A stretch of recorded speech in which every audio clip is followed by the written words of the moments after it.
I think बऱ्यापैकी लोक आलेले आहेत.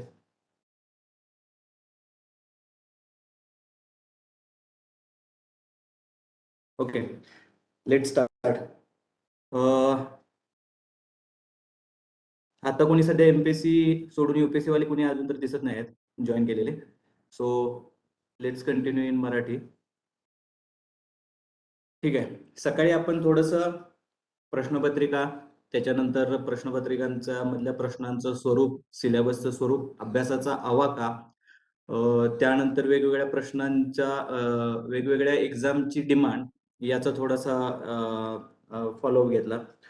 त्याच्यानंतर हिस्ट्री म्हणजे काय, सिव्हिलायझेशन काय, हिस्ट्री सुरू कुठून होते, हिस्ट्रीचा अभ्यास कसा करायचा, ट्रान्झिशन ऑब्झर्व कसे करायचे, ओके, ट्रान्सफॉर्मेशन कोणत्या कोणत्या विभागातले आयडेंटिफाय आणि हायलाइट करायचे, याच्या संदर्भात थोडासा आपण ट्रॅक घ्यायचा प्रयत्न केलाय. त्यानंतर आपण प्रीहिस्टॉरिक पिरियड मधले, पॅलिओलिथिक, मेसोलिथिक आणि निओलिथिक पिरियड्स मधले काही इम्पॉर्टंट फॅक्टर्स पाहिले जे परीक्षेच्या दृष्टीने महत्वाचे होते. ओके, त्यानंतर आता आपण हरप्पन सिव्हिलायझेशनचे महत्वाचे फॅक्टर्स पाहिले, जे काही सोशो इकॉनॉमिक, कल्चरल फॅक्टर्स किंवा ऍडमिनिस्ट्रेटिव्ह फॅक्टर्स म्हणतो आपण, त्याचा आपण थोडासा अभ्यास करायचा प्रयत्न केला. ओके, आता थोडंसं आपण त्याच्या पुढे सरकतोय एन्शियंट इंडियामध्ये, की ज्याच्यामध्ये आपल्याला ऋग्वेदिक पिरियड, ओके, त्याच्यानंतर important philosophy during ancient India, त्याच्यानंतर महाजनपदाज, ओके, त्यातलं मौर्यन एम्पायर, ओके, त्याच्यानंतर शकाज, कुशानाज इन्व्हेजन्स, ओके, आणि त्यानंतर गुप्ताज. ओके, हा थोडासा भाग कव्हर करण्याचा आपण प्रयत्न करूयात. ओके, आता या भागांमध्ये अभ्यास करताना पुन्हा एकदा या गोष्टीचं भान ठेवायचं की इथून पुढे जो काही इतिहास आहे तो सोबत वॉर्स, डिफिटर्स, लुजर्स, विनर्स या सगळ्या गोष्टींचा विचार करून आपलं एकूण इथून पुढचा इतिहास जास्त प्रमाणात तयार होणार. Harappan civilization was a peaceful civilization. Okay, त्यामध्ये वॉरचा साधारणतः कुठं जास्त उल्लेख नाहीये किंवा त्या पद्धतीनं जास्त त्याचं काही एक्सप्लेनेशन किंवा काही एक्सकॅव्हेशन मध्ये आपल्याला फारसे इनपुट्स काही मिळालेले नाहीत, हिस्टॉरिकल रिसोर्सेस काही आपल्याला मिळालेले नाहीत. पण ज्यावेळी आपण आता ऋग्वेदिक पिरियडचा विचार करू त्यावेळी वेगवेगळे एम्पायर्स एस्टॅब्लिश झालेले असतील आणि त्या एम्पायर्स मध्ये टेरिटोरियल गेनसाठी आणि वेल्दियर रिजनच्या गेनसाठी वॉर्स होतील आणि त्या वॉर्स मध्ये कोणीतरी विनर असेल, कुठले तरी डायनेस्टी विनर असेल, कुठली तरी डायनेस्टी लुजर असेल आणि त्यातून नवीन डायनेस्टीचा, नवीन ऍडमिनिस्ट्रेटिव्ह फॉर्मॅटचा, नवीन सोशल इकॉनॉमिकल फॅक्टर्सचा उदय होईल. Okay, rise and fall of all this factors, हे कंटिन्युअस प्रोसिजर आपली चालू राहणार आहे. आपण काही 4-5 कंपार्टमेंटलायझेशन, 4-5 करायचे आणि त्या पद्धतीनं आपण प्रत्येक सिव्हिलायझेशन, प्रत्येक डायनास्टीचा किंवा साधारणतः ह्या येणाऱ्या एम्पायर्सचा आपण अभ्यास करत पुढे जायचा आहे. Okay, let's start from Rigvedas. Can anybody tell me about what is Vedas and what is significance of Vedas in Indian civilization? कोणी सांगू शकतंय का? सकाळच्या ऍक्टिव्ह कार्यकर्त्यांच्या पैकी आणि त्या व्यतिरिक्त इनॅक्टिव्ह राहिलेल्या इतर उमेदवारांपैकी कोणीही काही सांगू शकतंय का की व्हॉट इज वेदास आणि ऋग्वेदास हे काय आहे, ऋग्वेद काय आहे, किंवा इतर काही वेदांच्या बद्दल तुमच्याकडे इनिशियल माहिती आहे का? कोणी काही इनिशियल काही सांगू शकतंय का? किंवा एक बेसिक प्रश्न की या सिव्हिलायझेशनला वेदिक सिव्हिलायझेशन किंवा वेदिक पिरियड का म्हटलं जातं?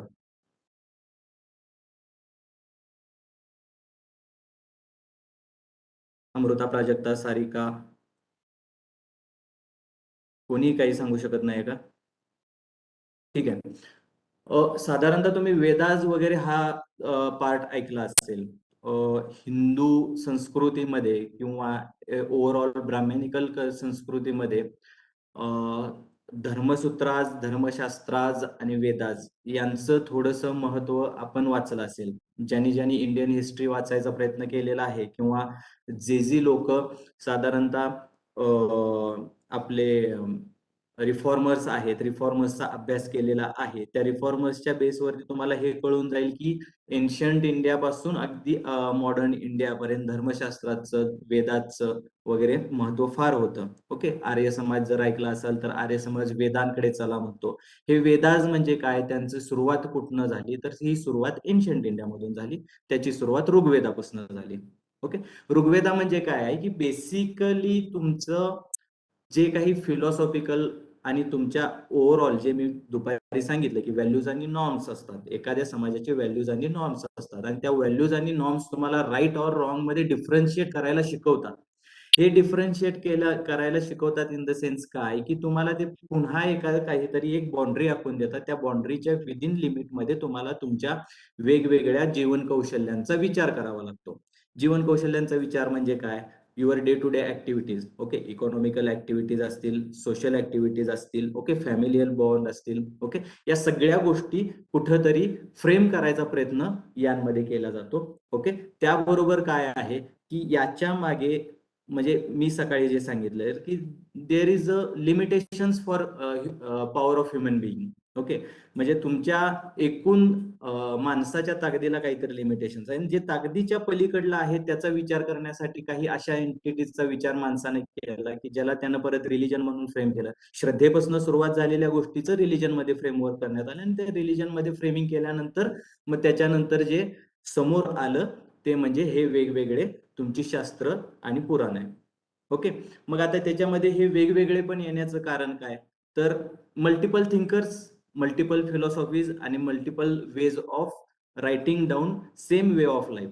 म्हणजे एकच प्रकारचं आयुष्य जगण्याचे वेगवेगळे वेज वेगवेगळ्या पद्धतीने लिहिण्याचा केलेला प्रयत्न म्हणजे हे ऋग्वेदाज, यजुर्वेदाज असतील, त्याच्यानंतर आलेले ब्राह्मण्यकाज, आरण्यकाज, उपनिषेदाज हे असतील. ह्या फिलॉसॉफीज आहेत की त्या थोडक्यात डे टू डे लाईफ आणि बियॉन्ड दॅट थोडंसं डिपिक्शन करायचं, काहीतरी इमॅजिन करायचा प्रयत्न करतात आणि ते वे ऑफ लाईफ दाखवतात सामान्य जनांना, सिटीजनरीला. ओके, याचा विचार करता आता ऋग्वेदास. ओके, ऋग्वेदासमध्ये किंवा वेदिक पॉलिटीमध्ये वेदिक पिरियडचे दोन भाग पाडले जातात. एक ऋग्वेदिक पिरियड आणि एक पोस्ट वेदिक पिरियड. ओके, वेदिक पिरियडमध्ये ऋग्वेदाच्या बेसवर आहे. पोस्ट वेदिक पिरियड जो आहे तो यजुर्वेदा, सामवेदा, अथर्ववेदा, आरण्यकाज, उपनिषेदाज आणि ब्राह्मण्यकाज याच्यावरती आहे. बेसिकली काय आहेत, हे सगळे ग्रंथ दोन भागात विभागले जातात, श्रुती आणि स्मृती. ओके, श्रुतीमध्ये जे आहेत ते श्रुतीमधले आहेत ऋग्वेदा, यजुर्वेदा, सामवेदा, ओके, अथर्ववेदा, आरण्यकाज, ब्राह्मण्यकाज. ओके, इथंपर्यंत आणि उपनिषेधाज इथंपर्यंत जे आहेत ते श्रुतीज. ओके, आणि त्याच्यानंतर पुराणाज आणि स्मृती जे आहेत म्हणजे मनुस्मृती वगैरे अशा बऱ्याच व्यक्तींनी लिहिलेले जे काही वे डे टू डे लाईफ मधले वेज आहेत त्याच्याबाबत जे नियमावली तयार केलेली आहे ती साधारणतः लॅटर पार्टमध्ये म्हणजे श्रुतीज मध्ये, स्मृतीज मध्ये केलेले आहे. श्रुती म्हणजे वेदिक सगळे जे काही लिटरेचर आहे ते, it is form of literature, आणि स्मृतीज म्हणजे त्याच्यानंतरचं लिटरेचर. ओके, ऋग्वेदामध्ये बेसिकली हायमन्स आहेत. हायमन्स म्हणजे श्लोक आहेत. ते श्लोक्स तुम्हाला रिच्युअल्स कसे करायचे आणि ते रिच्युअल्स काय आहेत याच्या संदर्भात हे देतात, मांडणी करतात. आणि त्याच्याबरोबर वेगवेगळ्या यज्ञांच्या मध्ये म्हणायचे श्लोक, वेगवेगळ्या धार्मिक विधींच्या वेळी करायचे श्लोक, म्हणायचे श्लोक याच्या संदर्भात जास्त माहिती ऋग्वेदिक लिटरेचरमध्ये तुम्हाला मिळते. ओके, आता याच्या आधी आपल्याला थोडस वे of life in during Vedic period समजून घ्यावा लागेल. वे ऑफ लाईफ म्हणजे काय आहे की during Rigvedic period, okay, from Harappan civilization to Vedic civilization there of lot of changes. आता हे लॉट ऑफ चेंजेस काय होते बघा. Harappan civilization was basically urban civilization. Okay, it was a peaceful civilization. Okay, it was based on trading and farming. Okay, ह्या basic आणि महत्वाच्या triads आहेत. Okay, पण ज्यावेळी तुम्ही ऋग्वेदिक पिरियड मध्ये जाता आणि हरप्पनच्या डिक्लाइनचा विचार करता त्यावेळी मधला जो पिरियड आहे, साधारणतः मी काय म्हटलं होतं की 3000 बीसी पासून, काही इतिहासकारांनी त्याच्या आधीचाही पिरियड सांगितलाय, पण 3000 बीसी पासून ते साधारणतः 1500 बीसी पर्यंत म्हणजे 1500 बीसी पर्यंत इथपर्यंतचा काळ आपण हरप्पन सिव्हिलायझेशन म्हणतो. आणि त्याच्यानंतरचा काळ साधारणतः 1500 BC पासून साधारणतः 700 BC पर्यंतचा काळ जो आहे तो साधारणतः आपण वेदिक पिरियड म्हणतो.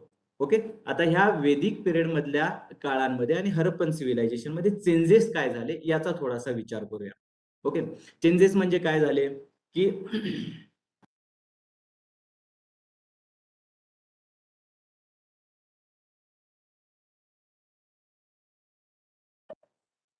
या चेंजेस मध्ये हरप्पन सिव्हिलायझेशनची अर्बन सिव्हिलायझेशन होती ती डिक्लाइन झाली. ओके, नंबर ऑफ रिझन्स होते ते डिक्लाइन होण्यासाठी. ओके, त्या डिक्लाइन नंतर काय झालं, अर्बन सिव्हिलायझेशन बिकम काय म्हणतात डिमॉलिश झाली आणि त्याच्यानंतर इथले जे काही रहिवासी होते ते रहिवासी एका वेगळ्या भूभागाच्या शोधार्थ बाहेर निघाले. पुन्हा एकदा मी रेफरन्स देतो की मोहनजोदडो मध्ये जो शेवटचे जे काही सीन्स दाखवलेले आहेत त्या सीन मध्ये तुम्हाला सांगण्यात आलंय की ते कुठंतरी एका नवीन याच्यामध्ये जातात, रिजन मध्ये शोधार्थ जातात आणि तिथं त्यांना जिथं नदी मिळते त्या नदीला त्यांनी हे करतात, नॉमिनेट करतात की गंगा म्हणून. ओके, तर हे जे थोडं शोध होता, तो शोध का होता की हरप्पन सिव्हिलायझेशनच्या काळामध्ये असणाऱ्या त्यांच्या डिक्लाइनचे असणारे रिझन होते, त्यातलं महत्वाचं रिझन होतं क्लायमॅटिक चेंजेस. ओके, ड्राय आणि फ्लड, ड्रॉट आणि फ्लड या दोन्हीमुळे Harappan civilization most of the नाहीशी झाली. ओके, त्याच्याबरोबर तिथं रिसोर्सेस होते जे क्रॉपिंगसाठी महत्वाचे होते, जमीन आणि पाणी या दोन्ही गोष्टींच्या मध्ये डिक्लाइन झालं. ओके, आणि त्याच्याबरोबर तिथं एरिया ड्राय बनत गेला. म्हणजे आत्ताचा जर तुम्ही बघितलात मोस्ट ऑफ द हरप्पन सिव्हिलायझेशनच्या साईड जर बघितला तर तो तुम्हाला पंजाब, हरियाणा, राजस्थान, गुजरात, सिंधचा सगळा म्हणजे पाकिस्तान मधला सिंध खोऱ्यातला सगळा भाग हा बघायला मिळतो. ओके, या भागात बघायला मिळतं. याचा अर्थ काय आहे की आता तिथं वाळवंट आहे. ओके, या वाळवंटाची सुरुवात बऱ्याच वर्षापासून झाली, पण त्यातही जे हरप्पन सिव्हिलायझेशनचे ड्युरिंग जे क्लायमेट होतं ते थोडंसं सुसह्य होतं, पण ते आत्ताची जी एक्स्ट्रीम कंडिशन दिसते ती ओव्हर दी पिरियड झालेली आहे. ओके, साधारणतः त्याची सुरुवात लॅटर हरप्पन सिव्हिलायझेशनच्या दरम्यान झालेली होती. ओके, त्यानंतर आता ज्यावेळी आपण ऋग्वेदिक पिरियड मध्ये म्हणतो त्यावेळी it is again start of new civilization. Harappan civilization decline झाल्यानंतर मधला जो पिरियड आहे 1500 ते 700 BC पर्यंतचा, साधारणतः 700 काय म्हणतात 700 वर्ष जी आहेत ती साधारणतः समवॉट लाईक नोमॅड्स म्हणा किंवा छोटे सेटलमेंट्स या पद्धतीची लाईफ त्या तिथल्या सिव्हिलायझेशनची किंवा सिटीजन्सची होती. ओके, म्हणजे अगेन अर्बन कडनं त्यांचं डिक्लाइन रुरल कडे झालेलं होतं आणि ह्या रुरल कडून पुन्हा अर्बन कडे होण्याचा सगळा पुन्हा प्रवास म्हणजे आता आहे वेदिक सिव्हिलायझेशन आणि एम्पायर फॉर्मेशन. ओके, म्हणजे आता ज्यावेळी ऋग्वेदिक पिरियडच्या सुरुवातीचा काळ लक्षात घ्याल त्यावेळी ऋग्वेदिक पिरियडमध्ये सेटलमेंट्स ज्या होत्या त्या रुरल सेटलमेंट्स होत्या, हे लक्षात राहू द्या. ओके, आता दुसरा भाग याच्यानंतर येतं की हु वॉज रुलर्स. ओके, या काळामध्ये कुणी रूल केलं, या काळामध्ये एकूण सेटलमेंट कशी होती, ऍडमिनिस्ट्रेशन सिस्टीम कशी होती. ओके, आता ही गोष्ट लक्षात घ्या की आपण आता पॅलिओलिथिक, मेसोलिथिक, निओलिथिक आणि हरप्पन सिव्हिलायझेशन या ट्रान्सफॉर्मेशन मध्ये हे तरी शिकलो की ह्युमन बिंग व्हॅल्यू नॉर्म्सच्या सहाय्याने सिव्हिलायझेशन एस्टॅब्लिश केलेली होती आणि आता ऋग्वेदिक पिरियड मध्ये आपल्याला थोडंसं पुढे जायचं आहे. Okay, they are well non किंवा वेल फॅमिलियर अबाउट ऍडमिनिस्ट्रेटिव्ह सिस्टीम, त्यांना माहिती आहे की काय करायचं आणि काय नाही.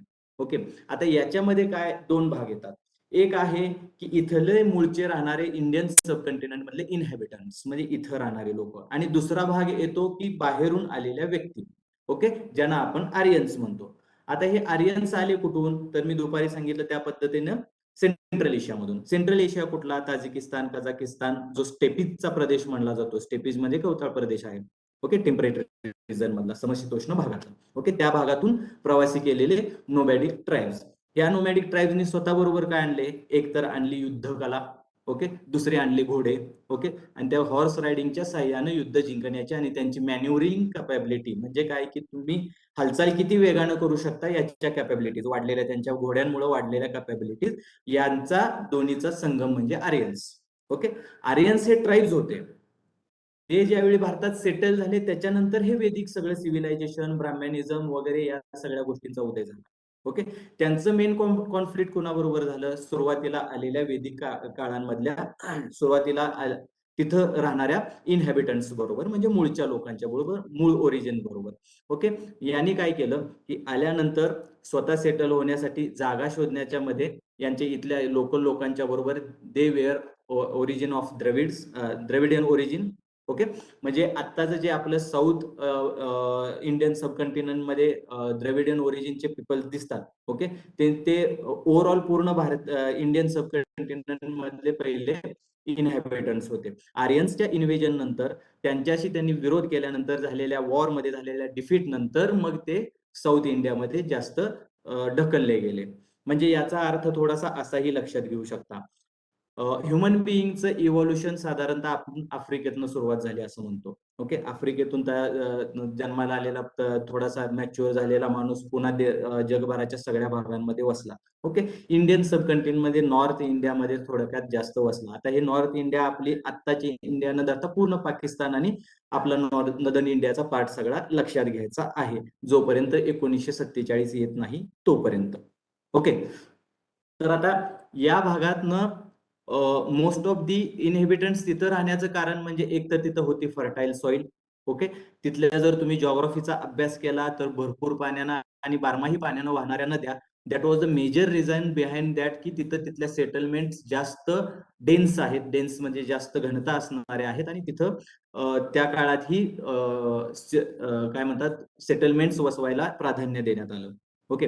मग त्यानंतर ज्यावेळी आपण आर्यन्सचा विचार करतो या बॅकग्राऊंडवरती, त्यावेळी दोन गोष्टी की सेंट्रल एशियन जे हायलँड्स आहेत, म्हणजे सेंट्रल एशियाचे जे काही तिथली पठार आहेत, त्या पठारांच्या वरती agriculture as such that develop झालेली नव्हती. ओके. हे जे आर्यन्स म्हणून आलेल्या सुरुवातीच्या ज्या टोळ्या होत्या त्या टोळ्यांना मल्टिपल नाव होती, पुरुष पुरुष वगैरे वगैरे वगैरे वगैरे. ओके. या सगळ्या लोकांनी काय केलं की त्यांच्याकडे आपल्या वॉर कौशल्यांवर म्हणजे युद्ध कौशल्यांच्या बळावरती त्यांनी खैबर खिंडीतून येणाऱ्या सगळ्या इन्व्हेजन्सचा मार्ग आपला हिंदुकुश पर्वतातून येतो. ओके. भारतीय सबकंटिनेंट इंडियन सबकंटिनेंट मध्ये त्या पद्धतीने ते सेंट्रल एशियामधून इंडियन सबकंटिनेंट मध्ये आले. सुरुवातीला त्यांनी सिंध प्रांतांमध्ये आणि तिथल्या एकूण बलुचिस्तान वगैरे त्या प्रांतांमध्ये स्वतःचं बस्तान बसवण्याचा प्रयत्न केला. तिथले अब ओरिजिनल्स जे होते, अब ओरिजिनल्स म्हणजे इनहॅबिटन्स, मूळ इनहॅबिटन्स राहणारी लोक, या लोकांच्या बरोबर त्यांना तिथल्या रिसोर्सेससाठी तिथल्या लँडसाठी त्यांचे स्ट्रगल झाले. या स्ट्रगल मधनं मग त्यांनी आपल्या आपल्या वसाहती स्थापन केल्या. बेसिकली हे आर्यन्स जे आलेले होते, ह्या ज्या ट्राईब्स होत्या, ह्या नोमॅडिक आणि पॅस्टोरिझम होतं. पॅस्टोरिझम म्हणजे काय की ते पशुपालन करत होते. ओके. ह्या पशुपालनामध्ये काय महत्वाचं होतं की त्यांच्याकडे असणारे कॅटल्स म्हणजे काय गायी आणि बैल वगैरे, हे यांना आपण कॅटल्स म्हणतो. ओके. मग या कॅटल्ससाठी नवीन पूर्ण शोधणं आणि त्याच्यासाठी मग त्या कॅटल्ससाठी पुन्हा हे लागले वॉर्स करण्यात आले. आता सुरुवातीची जी फेज होती, सुरुवातीला जे आर्यन्स आलेले होते ते सुरुवातीचे आर्यन्स हे पहिले सेटल झाले आणि नंतरचे जे आर्यन्स आले या नंतरच्या आर्यन्सनी साधारणतः ह्या ऋग्वेदिक किंवा वेदिक पिरियडचं थोडंसं एक्सपान्शन केलं असं म्हणता येईल. ओके. या ऋग्वेदिक पिरियडमध्ये सुरुवातीच्या आर्यन्सना म्हटलं जातं दासाज. ओके. आणि जे इथले इनहॅबिटन्स होते द्रविडियन ओरिजिनचे त्यांना म्हटलं जातं दास्यूज. ओके. मग यांनी काय केलं, नंतर आलेल्या आर्यन्सनी या पहिल्यांदा दासांच्या बरोबर काही ठिकाणी पॅक्ट केले, काही ठिकाणी त्यांनी जुळवून घेतलं आणि काही ठिकाणी वॉर केले, त्यांचा पराभव केला. आणि त्याच्याबरोबर सुरुवातीला जे दासाजनी दास्यूजना हरवलं होतं, हे दास्यूज म्हणजे द्रविडियन इनहॅबिटंट्स, द्रविडियन जे पहिले अब ओरिजिनल्स जे होते इंडियन सबकंटिनेंटचे, त्यांचा पराभव केलेला होता. त्याच्याबरोबर सेकंड वेव्ह ऑफ आर्यन्सनी यांचा पूर्ण पराभव करून त्यांना विंध्यन पर्वताच्या खाली ढकललं. ओके. त्याच्यानंतर चालू झाली ती इंडियन हिस्ट्रीतली डिव्हिजन, म्हणजे काय की दक्षिण पथा आणि उत्तर पथा. दक्षिण पथा म्हणजे अगदी पूर्वीचा जो द्रविडियन रेस होती ती साधारणतः दक्षिणेकडे स्वतःच्या सबसिस्टन्ससाठी ढकलली गेली आणि आर्यननी स्वतःचं सगळं साम्राज्य जे तयार केलं ते मोस्ट ऑफ दी नदर्न इंडियामध्ये किंवा उत्तरेकडे दिसतं. ओके. याच्यामुळे झालं काय की हळूहळू आता आर्यन्स आले. आर्यन्सच्या त्यांच्याबरोबर आयन्स आणि आयनची विपनरीज तयार करायचा शास्त्र आणलं. ओके. या शास्त्राच्या बळावर त्यांनी छोट्या छोट्या सेटलमेंट्स तयार केल्या. ओके. ह्या सेटलमेंट्स चालवण्यासाठी ऍडमिनिस्ट्रेटिव्ह सिस्टीम तयार केली. आता ही ऍडमिनिस्ट्रेटिव्ह सिस्टीम कशी होती तर थोडंसं आता आपल्या पंचायत राजचा रेफरन्स घेता येईल. आत्ताची पंचायत राजची सेटअप कसा आहे की पंचायत राजमध्ये एक ग्रामपंचायत असते. ओके. ग्रामपंचायतीचं स्वतःच्या सदस्य असतात, एक सरपंच असतो. ओके. या ग्रामपंचायतीवर नियंत्रण असणारी एक ग्रामसभा असते की ही जी या सदस्यांना आणि सरपंचांना निवडून देते. ओके.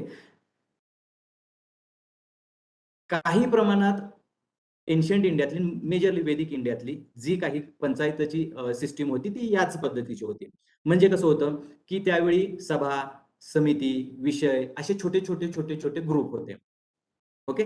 त्यातले सभा आणि समिती जास्त महत्वाचे. ओके. समिती म्हणजे काय होती? जनरल असेंब्ली म्हणजे आत्ताची आपण ग्रामसभा असं म्हणू शकतो. आता ह्या सभा आणि समितीमध्ये जसं म्हणजे आता आपल्याकडे ग्रामसभेत सगळ्या महिलांना किंवा सगळ्या पुरुषांना स्थान दिलं जातं. तसंच सभा आणि समितीमध्ये सगळ्या महिलांना आणि सगळ्या पुरुषांना स्थान दिलं जात होतं. पण आता जर तुम्ही ऋग्वेदिक पिरियड आणि लॅटर वेदिक पिरियडचा जर विषय घेतला, तर ऋग्वेदिक पासून लॅटर वेदिककडे जाताना हळूहळू रेस्ट्रिक्शन्स आणि डायव्हर्सिफिकेशन, स्ट्रॅटिफिकेशन ह्या गोष्टी थोड्याशा वाढत गेल्या. आता या गोष्टी वाढायचं कारण काय? की मेजरली जी ऋग्वेदिक किंवा वेदिक पिरियड मधली सिव्हिलायझेशन होती ती बेस्ड ऑन पॅस्टोरलिझम आणि ऍग्रिकल्चर होती. म्हणजे मेन जर त्यांचं ऑक्युपेशन जर तुम्ही विचार केलात तर त्या या दोन गोष्टी होत्या. एक होतं ऍग्रिकल्चर आणि दुसरं होतं पॅस्टोरलिझम म्हणजे पशुपालन. ओके. पशुपालनामुळे यातलं मग गायींचं महत्व वाढत गेलं. मग आजही तुम्ही जे तांबे म्हणजे आपण जर पूजनाचं ताट बघितलं तर ते साधारणतः तांब्याचं असतं मोस्ट ऑफ दी घरी. ते तांब्याचं कारण असायचं कारण काय तर हरप्पन सिव्हिलायझेशन आणि या वेदिक सिव्हिलायझेशन मधला जो मधला पिरियड आहे तो चाल्कोलिथिक जो आपण म्हटला सगळ्यात महत्वाचा आणि सगळ्यात मुळात सापडलेला काय म्हणतात धातू म्हणजे सुरुवातीला सापडलेला धातू म्हणजे तांब होता आणि या तांब्याचं पावित्र्य त्यामुळं वाढत राहिलं आणि कदाचित ते अबाधित राहिलं. ओके. त्याच पद्धतीनं जे तांदूळ जे आपण अक्षदा म्हणून वापरतो वेगवेगळ्या कुठल्याही विधींसाठी आपण तांदूळ वापरतो ते तांदळाचंही असंच आहे. सुरुवातीच्या काळांमध्ये महत्वाचं धान्य जे जास्तीत जास्त पिकवलं गेलं आणि वापरलं गेलं ते होतं तांदूळ. ओके. आणि त्या तांदळामुळे त्याचं अजूनही महत्व टिकलेलं आहे. आता हे ऋग्वेदिक पिरियडमध्ये आणि वेदिक आफ्टर लॅटर वेदिक पिरियडमध्ये जर तुम्ही विचार केला तर ह्या लॅटर वेदिक पिरियड मधल्या आणि ऋग्वेदिक पिरियड मधल्या स्ट्रॅटिफिकेशनचे थोडेसे जास्त हे दिसतात ट्रायड्स दिसतात. म्हणजे ऋग्वेदिक पिरियड मधली जी एकूण समाज व्यवस्था होती ती थोडीशी इगॅलिटरियन होती. इगॅलिटरियन म्हणजे काय की समानता मानणारी. समानता कुणाकुणाची मानायची तर समाजात आता आपल्यात जर आत्ताच्या एक्झिस्टिंग कंडिशनला जर समाजामधले पडलेले स्ट्रॅटिफिकेशन पाहिले तर त्याच्यामध्ये काय आहेत दलित आहेत. ओके. वुमन आहेत, हँडिकॅप्ड व्यक्ती आहे किंवा बालक आहेत की these are weaker section of society. Okay. या लोकांना सगळ्यांना समान हक्क असणं याला म्हणतात इगॅलिटरियन सोसायटी आणि ते हक्क उपभोगता यावे लागतील येतील तेव्हाच ती इगॅलिटरियन सोसायटी फॉर्म होईल. नाहीतर तुम्ही नुसते हक्क दिलेत आणि ते तुम्हाला उपभोगता येत नसतील तर त्याचा काहीही उपयोग नाही. Same about Rigvedic period. Rigvedic पिरियडमध्ये वुमनला तितकंच महत्व होतं जेवढं मेलला होतं. जरी फॅमिली थोडीशी पॅट्रियार्कल दिसते ऋग्वेदिक पिरियड मध्ये फॅमिली पॅट्रियार्कल दिसते. ओके. पॅट्रियार्कल म्हणजे there was desire of a son म्हणजे तुमचा एखादा वंश चालवायचा असेल तर त्याच्यासाठी तुम्हाला मुलगा हवा ही जी मानसिकता आता दिसते ती त्यावेळीही दिसत होती. पण ऋग्वेदिक सोसायटीमध्ये जन्माला आलेल्या मुलीला शिक्षण देणं ओके तिनं शिकणं आणि त्याच्याबरोबर तिनं युद्धकलेसह इतर बाबींच्या मध्ये निपुण होणं आणि पॉलिटिक्स म्हणजे साधारणतः सभा समिती गण परिषद यांच्यामध्ये सहभागी होणं. सभा समिती गण परिषद विषय हे 5 भाग होते. ह्या 5 संस्था होत्या की एकंदरीत त्या साधारणतः एखाद्या सेटलमेंटच्या एखाद्या विलेजची एकूण यंत्रणा चालवत असायच्या. यांचा हेड जो असायचा तो या गण सभा समिती यांनी निवडून दिला सभा आणि समितीनं निवडून दिलेला असायचा आणि ते त्या बेसवरती लोकांच्याकडून मिळालेल्या अधिकाराच्या बेसवरती हा लीडर त्यांचं कार्य साधायचा. म्हणजे आत्ताचे जसे सरपंच असतो त्या पद्धतीने. मग या सभा समिती आणि गण परिषद मधल्या सभा आणि समितीच्या महत्वाच्या इम्पॉर्टंट हे आहेत काउन्सिल आहेत. याच्यामध्ये वुमनना रिप्रेझेंटेशन दिलं जात होतं आणि वुमनच्या रिप्रेझेंटेशन मुळे साधारणतः एक इगॅलिटरियन सोसायटीचा एक फील तिथं येतो. त्याच्याबरोबर थोडंसं आपण ऋग्वेदिक पिरियड मधलं सोसायटल स्ट्रॅटिफिकेशन जर पाहिलं. स्ट्रॅटिफिकेशन म्हणजे काय जे लेअर जे थर तयार होतात. थर म्हणजे काय की खाली शूद्राज त्याच्यावरती वैश्याज ओके त्याच्यावरती क्षत्रियाज त्याच्यावरती ब्राह्मणाज ओके 4 वर्ण. ओके. आणि यांच्या व्यतिरिक्त एक 5वा वर्ग आहे जो आहे अनटचेबल्सचा. ओके. हा अनटचेबल्सचा वर्ग म्हणजे ह्या चातुर्वर्णाच्या बाहेरची सिस्टीम आहे हे कायम लक्षात राहू द्या. शूद्राज मध्ये अनटचेबल्स येत नाही. शूद्राजमध्ये अशी लोक येतात जे आपण अलुतेदार बलुतेदार वगैरे म्हणतो की नाही, त्या पद्धतीची लोक येतात. ओके. तर ही वर्णा सिस्टीमची सुरुवात साधारणतः ऋग्वेदिक पिरियड मधली आहे. ओके. ह्या ऋग्वेदिक पिरियड मधली सुरुवात म्हणजे काय आहे, ऋग्वेदामधलं पुरुष सूक्त आहे. पुरुष सूक्तामध्ये ह्या ऋग्वेदाचं सॉरी चातुर्वर्ण सिस्टीमचं मेन्शनिंग करण्यात आलेलं आहे. याच्यामध्ये काय सांगण्यात आलेलं आहे की 4 पद्धतीचे वर्ण असतील. पण हे वर्ण कशावरती बेस्ड असतील? आत्ता जसं जन्माने सिद्ध वर्ण आहेत किंवा लॅटर वेदिक पिरियडमध्ये जे जन्माने सिद्ध वर्ण तयार झाले. आता आपण वर्ण सिस्टीम फॉलो करत नाही. पण अजून सुद्धा काही कास्ट अप्पर आणि काही कास्ट लोअर हे जे स्ट्रॅटिफिकेशन आहे बेस वॉज की हे वर्ण सिस्टीम वरती बेस्ड आहे. तर ब्राह्मणिझम असेल, क्षत्रियिझम असेल, या सगळ्यांच्या मागचं मेन जी फिलॉसॉफी आहे ती पुरुष सूक्त मध्ये दिलेली आहे. ऋग्वेदाच्या पुरुष सूक्तामध्ये दिलेली आहे. त्याच्यामध्ये याचं मेन्शनिंग आहे.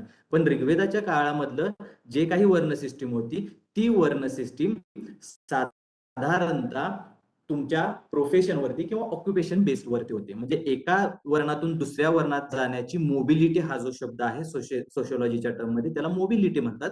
ती मोबिलिटी अलाउड होती. या चारही याच्यामधला साधारणतः एखादा शूद्र व्यक्ती असेल जो प्रोफेशन शूद्र काम करत असेल तो व्यक्ती ब्राह्मणही बनू शकत होता. त्याने वेदांचा अभ्यास करायचा, त्यांचं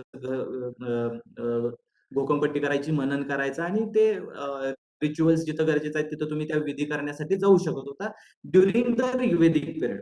पण ज्यावेळी तुम्ही लॅटर वेदिक पिरियड मध्ये जाता त्या हळूहळू याची रिजिडिटी वाढत गेली. म्हणजे शूद्रांचा मुलगा किंवा ब्राह्मणचा मुलगा ब्राह्मणच व्हायला लागला, क्षत्रियांचा मुलगा क्षत्रियच व्हायला लागला, वैश्यांचा मुलगा वैश्यच व्हायला लागला. आता याच्यामध्ये शूद्राज, वैश्याज आणि क्षत्रियाज मध्ये नेमकं येतं कोण? ब्राह्मणाज मध्ये साधारणतः 16 वर्ग होत्या. म्हणजे आता सध्या आपल्यात कसं असतं की जाती आणि सबजाती असतात. म्हणजे समजा एक उदाहरण द्यायचं झालं तर मराठा समाज आता जर घेतला तर मराठा समाजामध्ये सुद्धा थोडे थोडे वेगळ्या सबकास्ट येतात. मग कोणी स्वतःला 92 कुळी म्हणवतं, कोणी 96 कुळी म्हणवतं आणि कोणी आणि काय म्हणतं आणि काय म्हणतं आणि काय म्हणतं. ओके. तर हे जे आहे हे छोटे छोट्या ज्या सबकास्ट होत्या त्या सबकास्ट तयार व्हायला लागल्या. कुठल्या काळात? ऋग्वेदिक पिरियड मध्ये. हे आता कसं व्हायला लागलं? जनरली ज्यावेळी तुम्ही वर्ण सिस्टीमचा विचार करता त्या वर्ण सिस्टीम मध्ये क्षत्रियांच्या मध्ये जे कोणी डिफेंडर किंवा सिक्युरिटीची कामं करायचे, ओके, आणि वॉर मध्ये सहभागी व्हायचे ते सगळा वर्ग क्षत्रियांच्या मध्ये असायचा. वैश्यांच्या मध्ये ट्रेडर्स, फार्मर्स आणि इतर प्रोफेशन्स जे असणारे जे थोडेसे चांगल्या दर्जाचे प्रोफेशन म्हणले जायचं, ज्याच्यामध्ये वैद्यू यायचे, असे वगैरे सगळे प्रोफेशन वैश्यामध्ये यायचे. मेनली त्यात ट्रेडर्स आपण आता कन्सिडर करतो. ओके. शूद्राजमध्ये बाकीचे असायचे. म्हणजे या क्षेत्रांना ज्या मुख्य क्षेत्र आहे, समजा ऍग्रिकल्चर आहे तर ऍग्रिकल्चरला लागणारे बाकीचे सुतार, लोहार काम करणारे, कुणी आणि काय करणारे, कुणी मजुरी करणारे, अशी लोक सगळी क्षुद्राजमध्ये यायची. यांच्या पलीकडं सॅनिटेशनच्या बाबतीतली जे कामं असायची, सॅनिटेशन म्हणजे स्वच्छतेच्या बाबतीतली, शहराची गावाची ज्याची कशीची स्वच्छता असेल त्या स्वच्छतेच्या बाबतीतली ज्यांची कामं असायची ती कामं करणारा वर्ग म्हणजे शूद्राज होता. आणि म्हणून मी मगाशी एक वाक्य म्हटलं की 4 वर्ण आणि 5वा भाग म्हणजे पाचवा लेअर म्हणजे अनटचेबल्स. ओके. हे अनटचेबल्स हे वेगळे आहेत. हे अनटचेबल्स म्हणजे या कुठल्याही याच्यामध्ये त्यांना स्थान देण्यात आलेलं नव्हतं.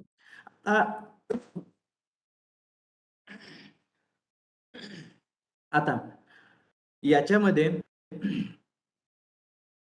या चारही वर्णांच्या मध्ये प्रत्येकाला काही विशिष्ट अधिकार होते. आता हे विशिष्ट अधिकारांच्या मध्ये काय होतं? ब्राह्मण लोकांनी वेदांचं आणि अध्ययन करायचं, वेगवेगळ्या फिलॉसॉफीचं अध्ययन करायचं. ओके. नवीन फिलॉसॉफीज ते तयार करायच्या आणि जे काही रिच्युअल्स आहेत त्या रिच्युअल्सचा एक मध्यस्थ म्हणून, कुणाच्या मध्यस्थ? देव आणि तो व्यक्ती यांच्यातला मध्यस्थ म्हणून काम करायचं. आता हे मध्यस्थ 2 प्रकार आहेत. ज्यावेळी तुम्ही ऋग्वेदिक पिरियड मधल्या रिलिजनचा विचार करता, ओके, ह्या ऋग्वेदिक पिरियड मधलं रिलिजन हे मिक्स रिलिजन होतं. मिक्स रिलिजन म्हणजे काय? की ते नेचरवरची वर्शिप ही करायचं आणि त्याच्याबरोबर काही विशिष्ट देव, नेचर मधल्या काही शक्तींना त्यांना देवांची हे दिलेल्या होत्या, उपमा दिलेल्या होत्या आणि त्यांचं हे केलं जायचं. त्यांना प्रसन्न करण्यासाठी यज्ञ केले जायचे. ओके. ह्या यज्ञांमध्ये म्हणण्यासाठी हे हायमन्स होते आणि ते हायमन्स कलेक्ट केलेले होते ऋग्वेदामध्ये. म्हणजे लक्षात घ्या आता, एक नेचरची पॉवर आहे, त्या पॉवरची वर्शिप करायची आहे, त्याची वर्शिप करायची आहे, त्याला प्रेज करायचं आहे. प्रेज करायचं आहे म्हणजे त्याची स्तुतीसुमनं गायची आहेत. आणि ही स्तुतीसुमनं म्हणजे काय, की हे ऋग्वेदांमध्ये असलेले आहे म्हण. आता याच्यामध्ये काहीतरी कशाची तरी आहुती द्यावी लागेल, काहीतरी कशाचं तरी दान द्यावं लागेल. ते दान म्हणजे बळी म्हटलं जायचं. ओके, हे बळी कशाचं असायचं, मग काही वेळा यज्ञांमध्ये कॅटल्सचं म्हणजे या गाई गुरांचं बळी दिला जायचा. काही वेळा मग या बाकीच्या त्यापासून वेगवेगळ्या पदार्थांचा बळी दिला जायचा. ओके, आणि या पद्धतीनं त्या देवाला एक अग्नीच्या माध्यमातून आपलं दान पोहोचवलं जायचं.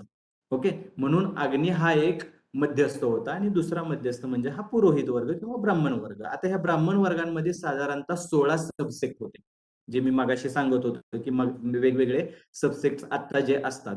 ओके, त्यातले काही सेक्ट आपल्याला कदाचित आत्ताही दिसतात. म्हणजे वेदिक पिरियड नंतर सगळ्यात जास्त महत्व ब्राह्मण या सेक्टचं वाढलं. ओके, पण जर तुम्ही वर्णांच्या भागामध्ये ब्राह्मण, क्षत्रिय, वैश्य आणि शूद्र जर बघितला तर ब्राह्मण वर्गामध्ये 16 छोटे छोटे वर्ग होते. म्हणजे छोट्या छोट्या जाती होत्या असं आपल्याला एक्झाम्पल म्हणून म्हणता येईल. म्हणजे आताचे जे आपण गुरु म्हणतो किंवा बाकीचे जे पुजारी वगैरे असतात, दे वर पार्ट ऑफ दॅट. पण नंतर काय झालं की ब्राह्मण वर्गानं स्वतःच्या आयडिओलॉजी व्यवस्थितरित्या इनकल्केट करू शकल्यामुळं आणि त्याचा फॉलोअप घेऊ शकल्यामुळं ते पुढे गेल्यानंतर यशस्वी झाले. ओके, आता या सगळ्या गोष्टीचा विचार करता त्या काळातले महत्वाचे देव कोणते, तर काही महत्वाचे देव म्हणजे आता आपण पंचमहाभूत म्हणतो त्यांची नावं आपण घेऊ शकतो. म्हणजे काय की इंद्र, वरुणा, ओके, अग्नी, सोमा, ओके, हे सगळे महत्वाचे देव होते. या काळामध्ये महिला डायटी म्हणजे स्त्री डायटी ज्या होत्या, स्त्री देवता होत्या, यांचं जास्त महत्व दिसत नाही. इंद्र हा देव सध्या आपण ज्या पद्धतीने म्हणतो तसा देवांचा राजा नसून तो हा फोर्ट डिस्ट्रॉयर म्हणून समजला जायचा किंवा पावसाचा राजा म्हणून समजला जायचा. हे तेवढं लक्षात असू द्या. ओके, इंद्र हा पावसाचा राजा म्हणून समजला जायचा. त्यानंतर वरुणा काय होता, वरुणा म्हणजे कॉस्मिक जी एनर्जी आहे, कॉस्मिक एनर्जी म्हणजे एकूण विश्वात भरून राहिलेली एक अनामिक एनर्जी. त्या अनामिक एनर्जीला रथ म्हणलं जातं. रथ, त्या रथाचा देव म्हणजे वरुण. अग्नी हा आपला सामान्य ज्या पद्धतीने आपण अग्नीला आत्ता पूजतो त्या पद्धतीने अग्नी होता, जो बळी देवाला प्रसन्न करून घेण्यासाठी बळी देण्याचं एक माध्यम होतं. ओके, आणि साम म्हणजे तो गॉड ऑफ प्लांट्स होता. गॉड ऑफ प्लांट्स म्हणजे आता एक गोष्ट सांगतो, आता ज्यावेळी सोमा म्हणून देव बघता त्यावेळी सामवेदा ज्यावेळी म्हणाल त्यावेळी सामवेदा आणि सोमवेदामध्ये थोडस एक आपल्याला एक लिंक अशी लावता येते की गॉड ऑफ प्लांट्स सोमवेदा होता. तुम्ही सोमरस हे ऐकलं असेल. ओके, सोमरस हे दोन होते. एक सोमरस म्हणजे दारू, ओके, दुसरं एक नॉर्मल ड्रिंक होतं जे पायोस ड्रिंक असायचं किंवा एखाद्या देवाच्या चरणी वाहिलेलं एखादं द्रव्य असायचं त्यालाही सोम म्हणलं जायचं. आणि ज्यावेळी तुम्ही साम म्हणता ते साम वेदा म्हणजे हा लॅटर वेदिक पिरियडमध्ये तयार झालेला लिटरेचर फॉर्म आहे. आणि ह्या साम वेदांमध्ये आपल्या एकूण इंडियन म्युझिकल सिस्टीमचं ओरिजिन तिथून झालं असं म्हणता येतं. कारण जे यज्ञामध्ये म्हणायचे हैमन्स होते, यज्ञामध्ये म्हणायचे जे श्लोक होते, ते श्लोक एका विशिष्ट पद्धतीच्या ट्युनिंग मध्ये किंवा एका विशिष्ट पद्धतीनं गाण्यासाठीची जी मेथड होती ती सामवेदामध्ये सांगितलेली होती. ओके, आता हे झाले ऋग्वेदिक इम्पॉर्टंट देव. आता आपण काय काय काय पाहिलं बघा. ऍडमिनिस्ट्रेटिव्ह सिस्टीम पाहिली की ज्याच्यामध्ये आपण सभा समिती, गण परिषद आणि विधाता हे 5 पाहिले. ओके, सभा समिती, गण परिषद आणि विधाता. ओके, यातले सभा आणि समिती इम्पॉर्टंट होते. सभा समितीमध्ये तुम्हाला याचं महत्व होतं, वुमनना पार्टिसिपेशन होतं आणि वुमन पार्टिसिपेशनमुळं त्यांचं एकूण पॉलिटिकल सिस्टीम मध्ये महत्व होतं. आणि ह्या सभा समिती एकत्र येऊन त्या तुमच्या हेड ऑफ दी याला निवडून द्यायचे, एखाद्या विलेजला निवडून द्यायचा. त्याला ग्रामिणी म्हटलं जायचं. जो हेड ऑफ दी विलेज असायचा तो ग्रामिणी असायचा. या ग्रामिणीचं काम काय असायचं, तुम्ही जर 300 मूवी जर बघितलेला असेल तर त्याच्यामध्ये तुम्हाला एक स्पार्टन्स म्हणून एक जमात दिसते. त्या स्पार्टन्सचा हेड असतो. स्पार्टन्स कुठेतरी एका खेड्यात राहत असतात. तशाच पद्धतीचं हे स्वरूप होतं. म्हणजे काय की ग्रामीणच्या अंडर साधारणतः एक वॉरियर्सची एक टीम असायची, जी टीम या एकूण सेटलमेंटची सुरक्षाही करायची. ओके, आणि त्या सुरक्षेबरोबर एकूण त्या सेटलमेंटच्या बाकीच्या पॉलिटिकल सिस्टीमची गरज भागवायची. हे ग्रामीणीचं मेन काम होतं. त्याच्याबरोबर एक टर्म येते कुलपती. कुलपती म्हणजे काय, कुल म्हणजे एखादं डायनेस्टी. आता डायनेस्टी ज्यावेळी एखादी तुम्ही सेटलमेंट बघता त्यामध्ये डायनेस्टीमध्ये एखादं मोठं साम्राज्याच्या डायनेस्टीचा रेफरन्स नाही घ्यायचा.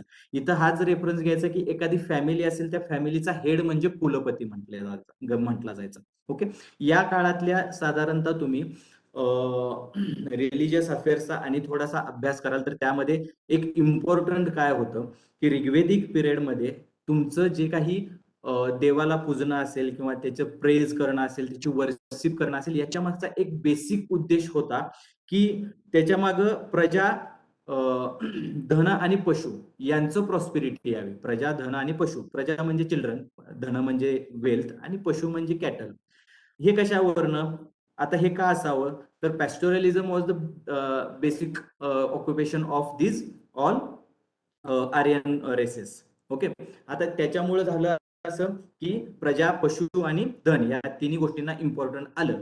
पण जो लॅटर वेदिक पिरियड मध्ये आणि त्याच्यानंतरच्या इंडियन कल्चरमध्ये मोक्ष हा जो आपल्या एकूण वर्षिपचा अल्टिमेट एम धरलं जातं, हे मात्र ऋग्वेदिक पिरियड मध्ये नव्हतं. निर्वाणा किंवा मोक्ष ह्या दोन्हीही साठी प्रेज किंवा वर्शिप ऋग्वेदिक काळामध्ये केली जात नव्हती. हा तेवढा डिफरन्स लक्षात असू द्या. वेदिक पिरियड मध्ये याची सुरुवात झाली. ओके. आता यामधल्या पशुचं महत्व इतकं होतं की मोस्ट ऑफ द टर्म ज्यावेळी तुम्ही ऋग्वेदिक पिरियड मधल्या मोस्ट ऑफ द टर्म अभ्यासता त्यावेळी त्या मोस्ट ऑफ द टर्म साधारणतः तिथं मध्ये त्यामध्ये गो किंवा गोधना वगैरे अशा गायीचा रेफरन्स असणारे आहे. ओके. कॅटलच्या एकूण कळपाला गोधना म्हटलं जायचं. ओके. जे वॉरियर होतं, गायींसाठी वॉर चालायचं, त्याला गवस्ती म्हटलं जायचं. ओके.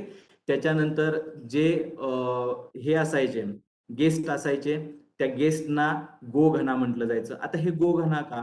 कारण त्यांच्या गेस्टसाठी एक फिस्ट म्हणून एखाद्या आपण आलेल्या गेस्टना जसं आपण जेवण देतो त्या जेवणामध्ये एखाद्या कॅटलची हत्या करून किंवा त्याचा बळी देऊन त्याच्या मांसापासून तयार केलेलं जेवण सर्व केलं जायचं, म्हणून त्याला गोघना म्हटलं जायचं. ओके. आणि त्याच्याबरोबर ह्या गायींचं महत्व इतकं होतं किंवा या पेस्टोरलिझममुळे त्यांचं महत्व इतकं होतं की त्यांना अघन्य म्हणलं जायचं की त्यांना मारलं नाही गेलं पाहिजे. ओके. आत्ता जो आपला गोवंश वाढवणं किंवा गोबंदी हत्या कायदा आहे याच्या मागची जी आयडिओलॉजी आहे ती समवट काहीतरी इथून सुरुवात होते. गायींचं महत्व, कॅटलचं महत्व. ओके.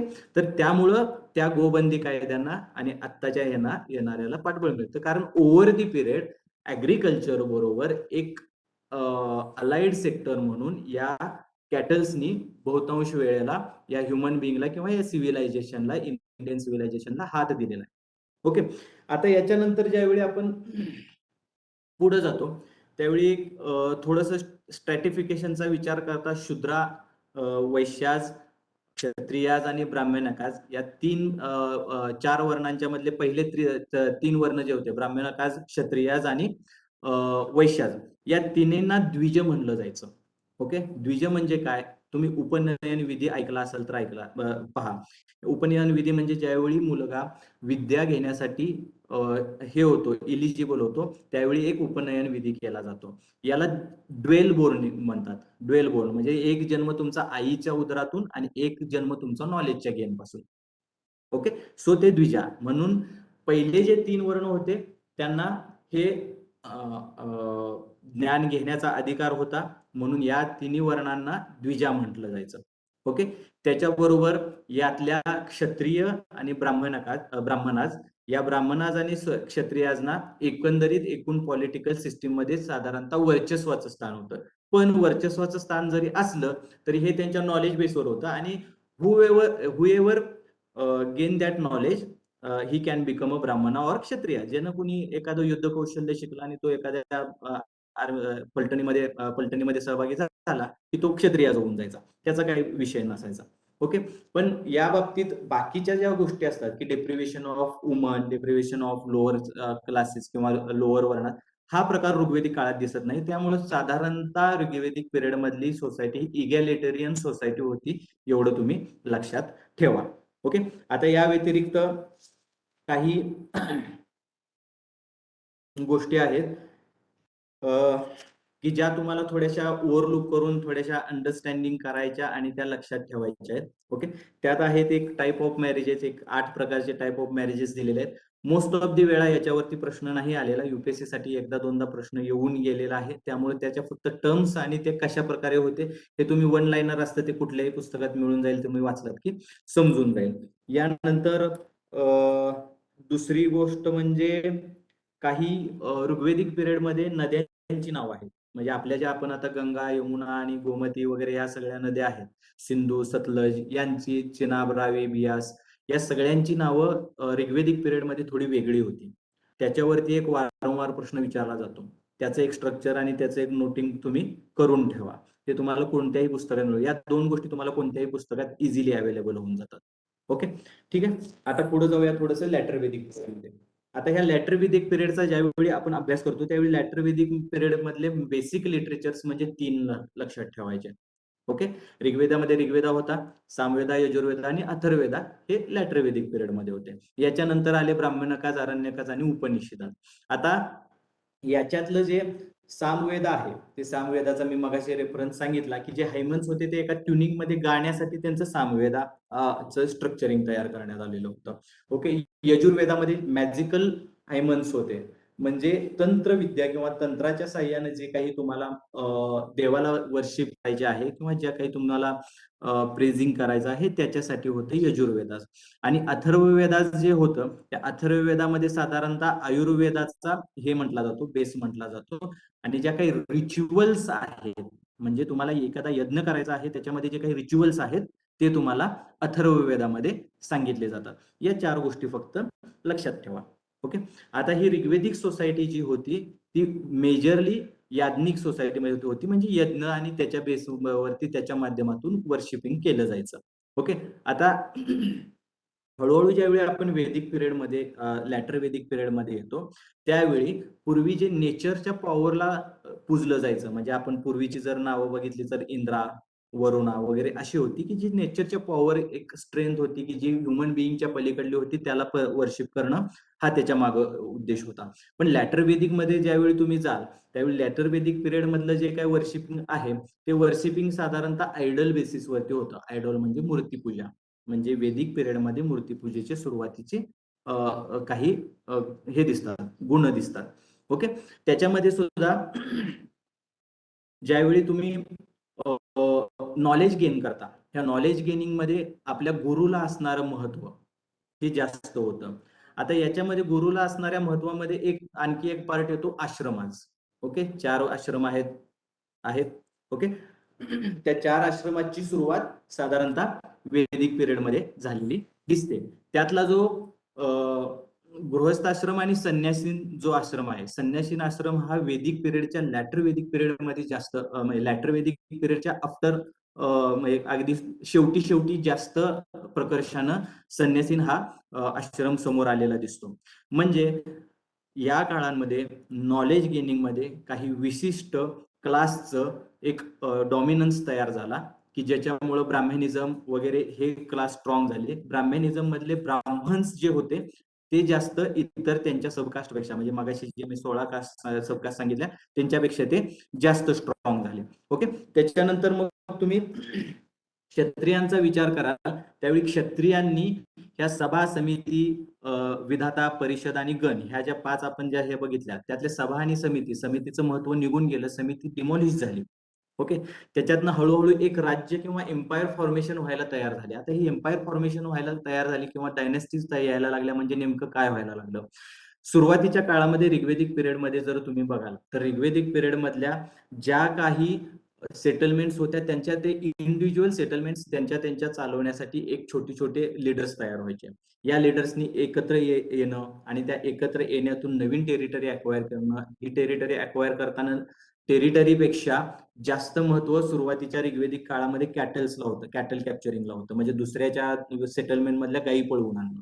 ओके, तुम्ही कदाचित कधी महाभारत बघितलेला असेल आणि त्याच्यामध्ये तुम्ही कृष्ण किंवा त्या भागातल्या त्यावेळेचे जे काही लीडर्स होते किंवा राजे होते त्यांनी ते गायी पळवणं किंवा तो एक साधारणतः एक सामान्य बाब म्हणली जाते. ते ऋग्वेदिक पिरियड मधली सुरुवात असं म्हणू शकतो, कारण गायीचं इम्पॉर्टन्स वेल्थच्या दृष्टीने जास्त होतं. पण लॅटर वेदिक पिरियड मध्ये मात्र ऍग्रिकल्चर हे ऍडव्हान्स स्टेजमध्ये गेलं. ओके, याच्यामध्ये तुम्हाला पेरणीपासून अगदी कापणीपर्यंतच्या टेक्निक्स व्यवस्थित माहिती झाल्या आणि त्या माहिती झाल्यामुळे तुमचं सबसिस्टन्स फार्मिंग पासून ओव्हर प्रोडक्शन पर्यंत सुरुवात झाली. ह्या ओव्हर प्रोडक्शन, आता हरप्पन सिव्हिलायझेशन मध्ये एक गोष्ट लक्षात घ्या की ग्रेनरीज होत्या, म्हणजे गोदाम होती, मोठी मोठी गोदाम होती. मोहनजोदडोच्या ह्याच्यामध्ये दिसतात किंवा इतर ह्याच्यामध्ये दिसतात. ओके, तर याच्यामध्ये कसं आहे की तिथं त्या काळात ही त्याच्यामध्ये सबसिस्टन्स हा जास्त मॅटर होता हरप्पन सिव्हिलायझेशन मध्ये. पण जर तुम्ही लॅटर वेदिक काळात जर बघायला गेला तर लॅटर वेदिक काळामध्ये सबसिस्टन्स पेक्षा पुढल्या टप्प्यामध्ये गेलेला दिसतो माणूस, की ज्याच्यामध्ये प्रोडक्शन करणं, त्या प्रोडक्शनच्या बेसवरती इतर ज्या ह्या आहेत, कास्ट आहेत किंवा इतर ज्या जमाती आहेत ज्या डिपेंडंट आहेत ऍग्रिकल्चरवर, त्यांचा थोडासा विचार केला गेला. Okay, weight a minute.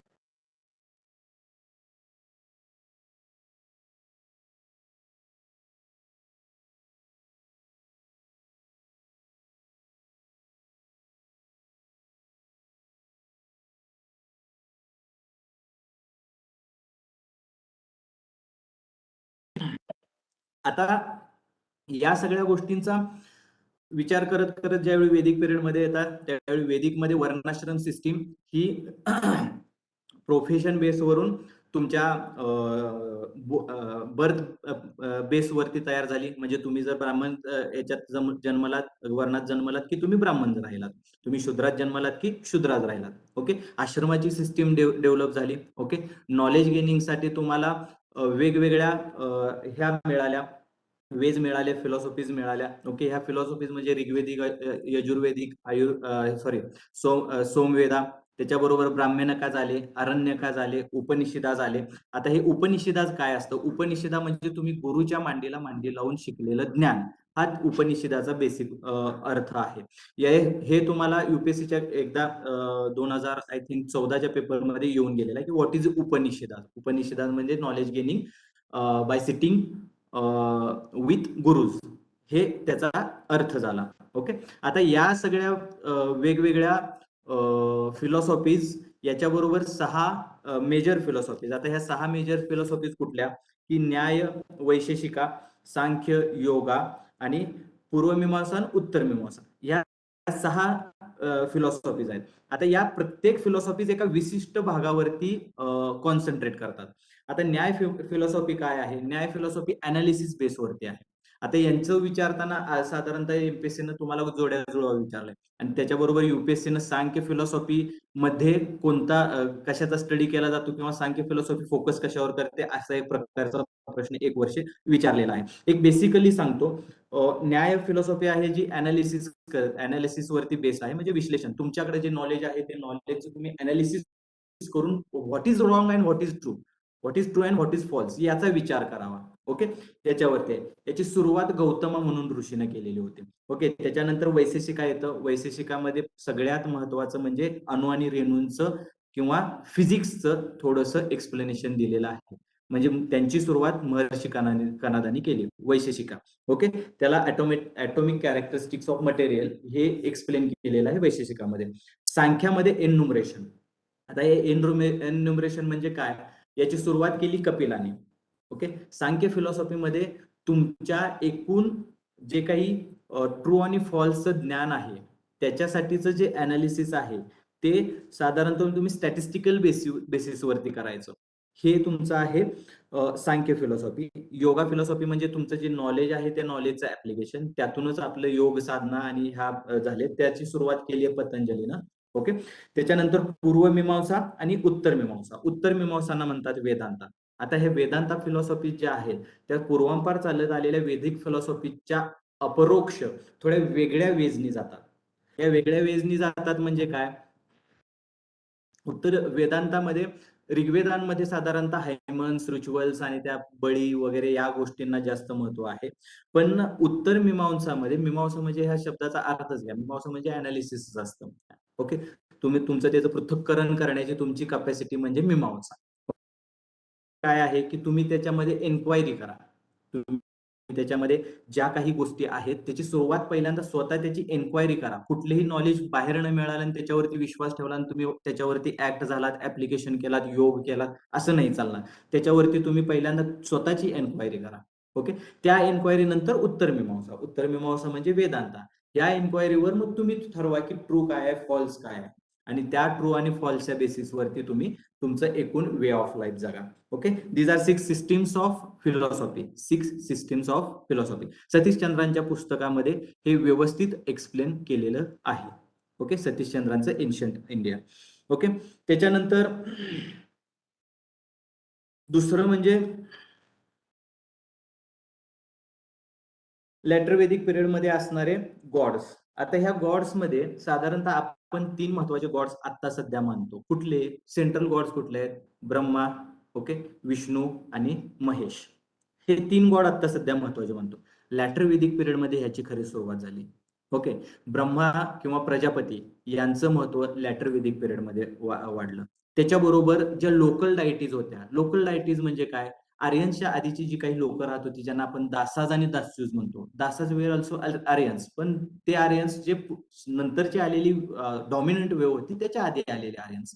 Okay, त्या पद्धतीनं जर म्हणलं तर पीसफुल आर्यन्स. या दासाज आणि दास्यूज, हे दासाज जे होते ते दास्यूज बरोबर मिळून मिसळून गेले होते. ओके, आणि जे दास्यूज होते ते लोकल अबोरिजिनल्स होते.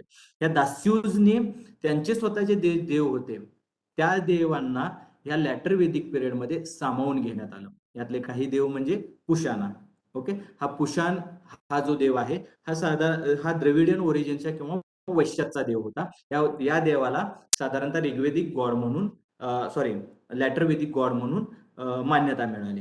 ओके, याच्या वेळी मग आता इथनं पुढे ज्यावेळी आपण सभा समिती गण परिषदचा विचार करतो, त्या मगाशी सांगितल्याप्रमाणे त्यातलं वुमनचं रिप्रेझेंटेशन होतं, ते निघून गेलं. वुमनचं डॉमिनन्स निघून गेला. ओके, आणि जस्ट वेट, मला थोडंसं नेटवर्क स्विच करावं लागेल. ओके.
हा सर, बोला सर.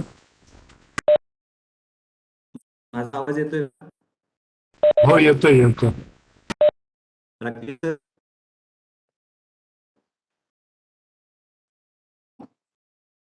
येतोय आवाज?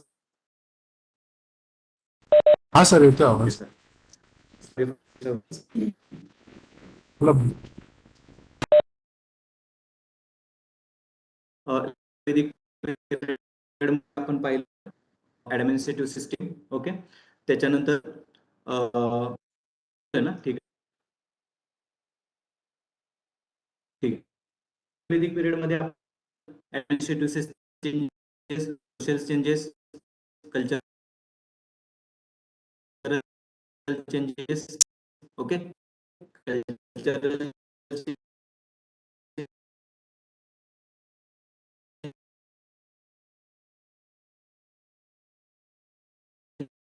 चेंजेस मध्ये नेमके काय काय होते ते थोडंसं मी आणि सांगतो.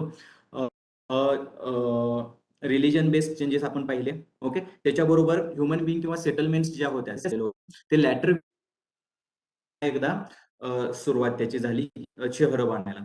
आता ही शहरं बनण्याचं मेजर काय रिझन काय होतं की या काळामध्ये छोटी छोटी जनपदाज तयार व्हायला लागले. जनपदाज म्हणजे काय, छोटी छोटी राज्य तयार व्हायला लागली. ही राज्य कोणत्या बेसवर होती की एका प्रकारच्या टोळ्या टोळ्या ह्या एकत्र यायला लागल्या. Already Aryans were nomadic tribes. या सगळ्या ट्राईबच्या त्यातल्या पण टोळ्या वेगवेगळ्या भागामध्ये, म्हणजे पुन्हा एकदा एक्झाम्पल की महाराष्ट्रात खेड्यांमध्ये आढळ एकत्र येऊन या टोळ्यांनी एक छोटीशी यंत्रणा तयार केली. याच्यामध्ये पूर्वी जे सभा समिती गण परिषद होती त्यातले समिती आणि सभा यांचं इम्पॉर्टन्स कमी झालं. समिती आणि सभा यातलं इम्पॉर्टन्स कमी झालं आणि या इम्पॉर्टन्सच्या कमी होता होता समितीमधलं वुमन्सचं स्थान सुद्धा नाहीसं झालं. ओके, याच्यानंतर जर रिप्रेझेंटेशन वुमन्सला. ओके, नंतरच्या पुढल्या काळांच्या महत्वाची एक परिषद म्हणून समोर आली. गण म्हणजे काय होते, काउन्सिल ऑफ ऑलिगार्क्स. ऑलिगार्क्स म्हणजे काय, मी मगाशी एक सांगितलं की ग्रामीण होते. ग्रामीण म्हणजे त्यांनी एक त्या गावाची यंत्रणा चालवायची. ओके, त्या यंत्रणेबरोबर तुमचे विशिष्ट प्रकार विशिष्ट जे तुमचे आर्मी आणि ते संरक्षण करतील त्या खेड्याचे, या सगळ्यांनी एकत्र प्रयत्न केला. ओके, या सगळ्यांनी एकत्र येऊन एक डिफेन्स सिस्टीम एक पलटण तयार करायचा प्रयत्न केला आणि ह्या ग्रामीणींच्या अंडर ह्या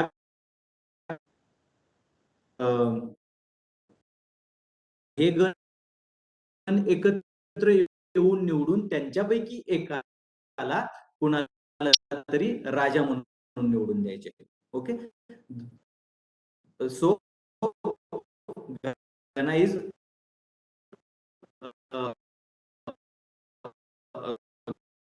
गण म्हणजे ऑलिगार्क्सची काउन्सिल होती. ऑलिगार्कच्या काउन्सिल जनपदांचा सिस्टीम करायचा, एकूण सिस्टीम चालवायला लागायचे. ओके, यातून तयार झाले. आता जनपदांच्या मधनं तयार झाले मोठे 16 महाजनपदास. लॅटर वेदिक काळामध्ये तयार झाले 16 महाजनपदांनी एकत्र येऊन तयार केलेलं एक मोठं राज्य किंवा साम्राज्य किंवा एम्पायर म्हणू शकता. त्यांना आपण महाजनपदाज म्हणतात. ओव्हर द पिरियड या 16 महाजनपदांच्या मध्ये बहुतांश महाजनपदाज नाहीसे झाले. बहुतांश महाजनपदाज नाहीसे झाले आणि मेजरली एक महत्व म्हणून मगध एम्पायर समोर आलं.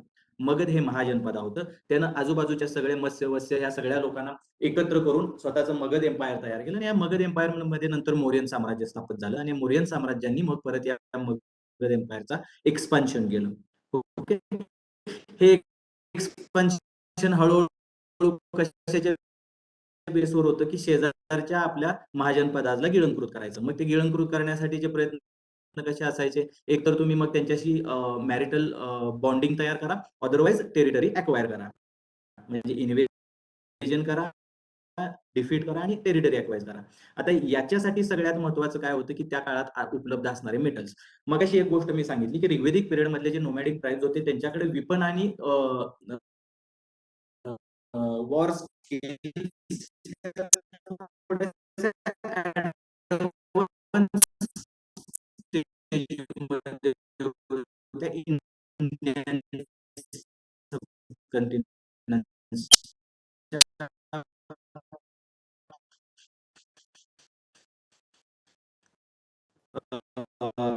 कंपॅरेटिव्हली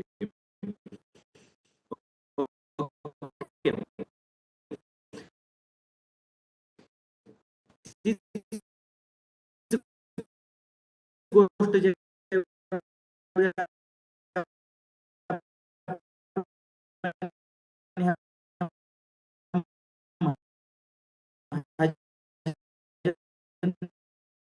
पदांच्या मधल्या महाजनपदात कॉन्फ्लिक्ट ज्यावेळी पाहतो त्याच्या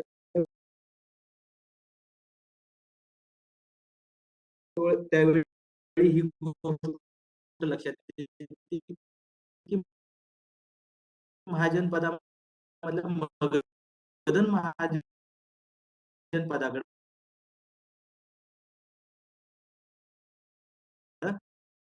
काही विशिष्ट होते की ज्या रिसोर्स म्हणजे मगध लोकेशन म्हणजे जास्त चांगल्या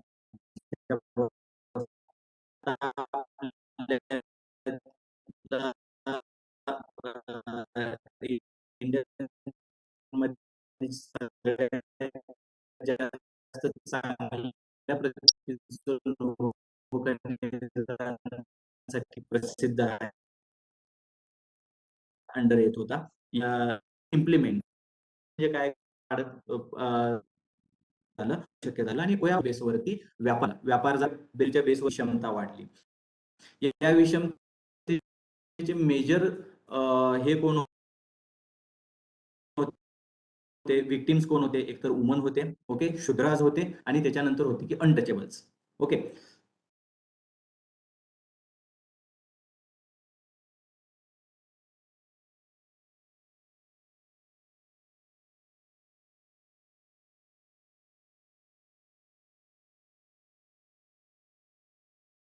आता हे सोशल लाईफ मध्ये डिफरन्सेस काय आहे पहा. वुमनचं महत्वाचं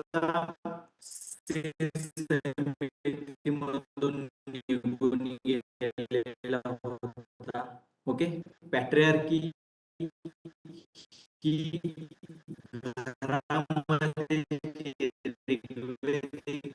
घरामध्ये फॅमिलीमध्ये पॅट्रियार्की असती पॅट्रियार्की ही सोशल प्लॅटफॉर्म वरती आली म्हणजे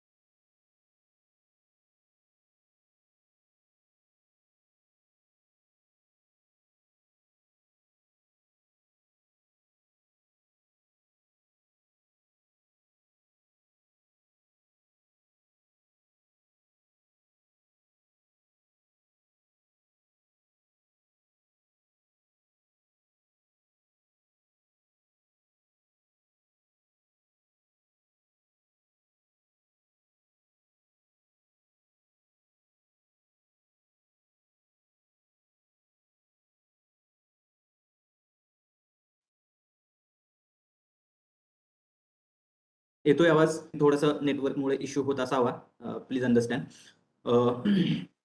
ज्यावेळी तुम्ही या सगळ्या गोष्टींचा विचार कराल की सोशल डेप्रिव्हेशन या सोशल डेप्रिव्हेशन लॅटर वेदिक काळामध्ये जास्त चालू झालं. सगळ्यात मेजर रिझन होतं की वर्ण सिस्टीम ही बर्थ बोर्न झाली जी पूर्वी ऑक्युपेशन बेस्ड होती ओके. त्याच्यानंतर मल्टिपल सबकास्ट तयार झाल्या. पूर्वी काय होतं की ऍग्रिकल्चरला लागणाऱ्या वेगवेगळ्या युटेन्सिल्स, वेगवेगळे इम्प्लिमेंट्स याच्या बेसवरती वेगवेगळ्या श्रेणीज तयार झाल्या. श्रेणीज हे ऋग्वेदिक पिरियडचं प्रोडक्ट आहे. श्रेणीज म्हणजे काय?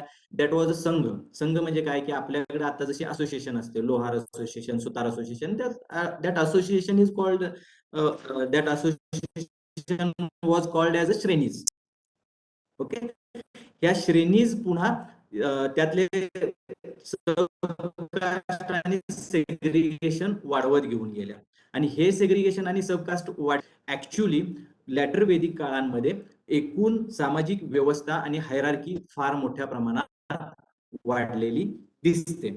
ओके, आता या सगळ्या गोष्टींचा विचार करता लॅटर वेदिक पिरियडच्या काळांमध्ये ब्राह्मणिझमनं स्मृतींच्या साह्यानं, याच काळात लॅटर वेदिक काळामध्ये मनुस्मृती आली. ह्या मनुस्मृतीनं वुमनना बऱ्याच प्रमाणात जे राईट्स होते ते डिनाय करून टाकले. आणि त्याचबरोबर डिप्रायव्ड पर्सन जे होते त्या डिप्रायव्ड पर्सन्सने सुद्धा बऱ्यापैकी शूद्राज आणि अनटचेबल्सचा जास्तीत जास्त विचार करायचा. त्यांचं एकंदरीत सोशल स्टेटस हे फार खालच्या दर्जाचं करून ठेवलं. यामुळे झालं असं की या लोकांचे राईट्स निघून गेले. ओके, नॉलेज गेनिंगचे राईट्स निघून गेले, मोबिलिटीचे राईट्स निघून गेले, तुमच्या अपलिफ्टमेंटसाठी तुमचे ऑक्युपेशनचे चॉईसेस कमी होऊन गेले. आणि याच्यामुळे एक डिसेंट एकंदरीत या काळांमध्ये तयार झालेला दिसतो की ज्याच्यामुळं नंतरच्या काळात नवीन फिलॉसॉफीज इंडियन कल्चर किंवा इंडियन सोसायटीच्या बेसवर सोसायटीमध्ये नवीन फिलॉसॉफीज तयार झालेल्या दिसतात. यातल्या मेजर फिलॉसॉफीज म्हणजे आता आपण म्हणतो त्या जैनिझम आणि बुद्धिझम.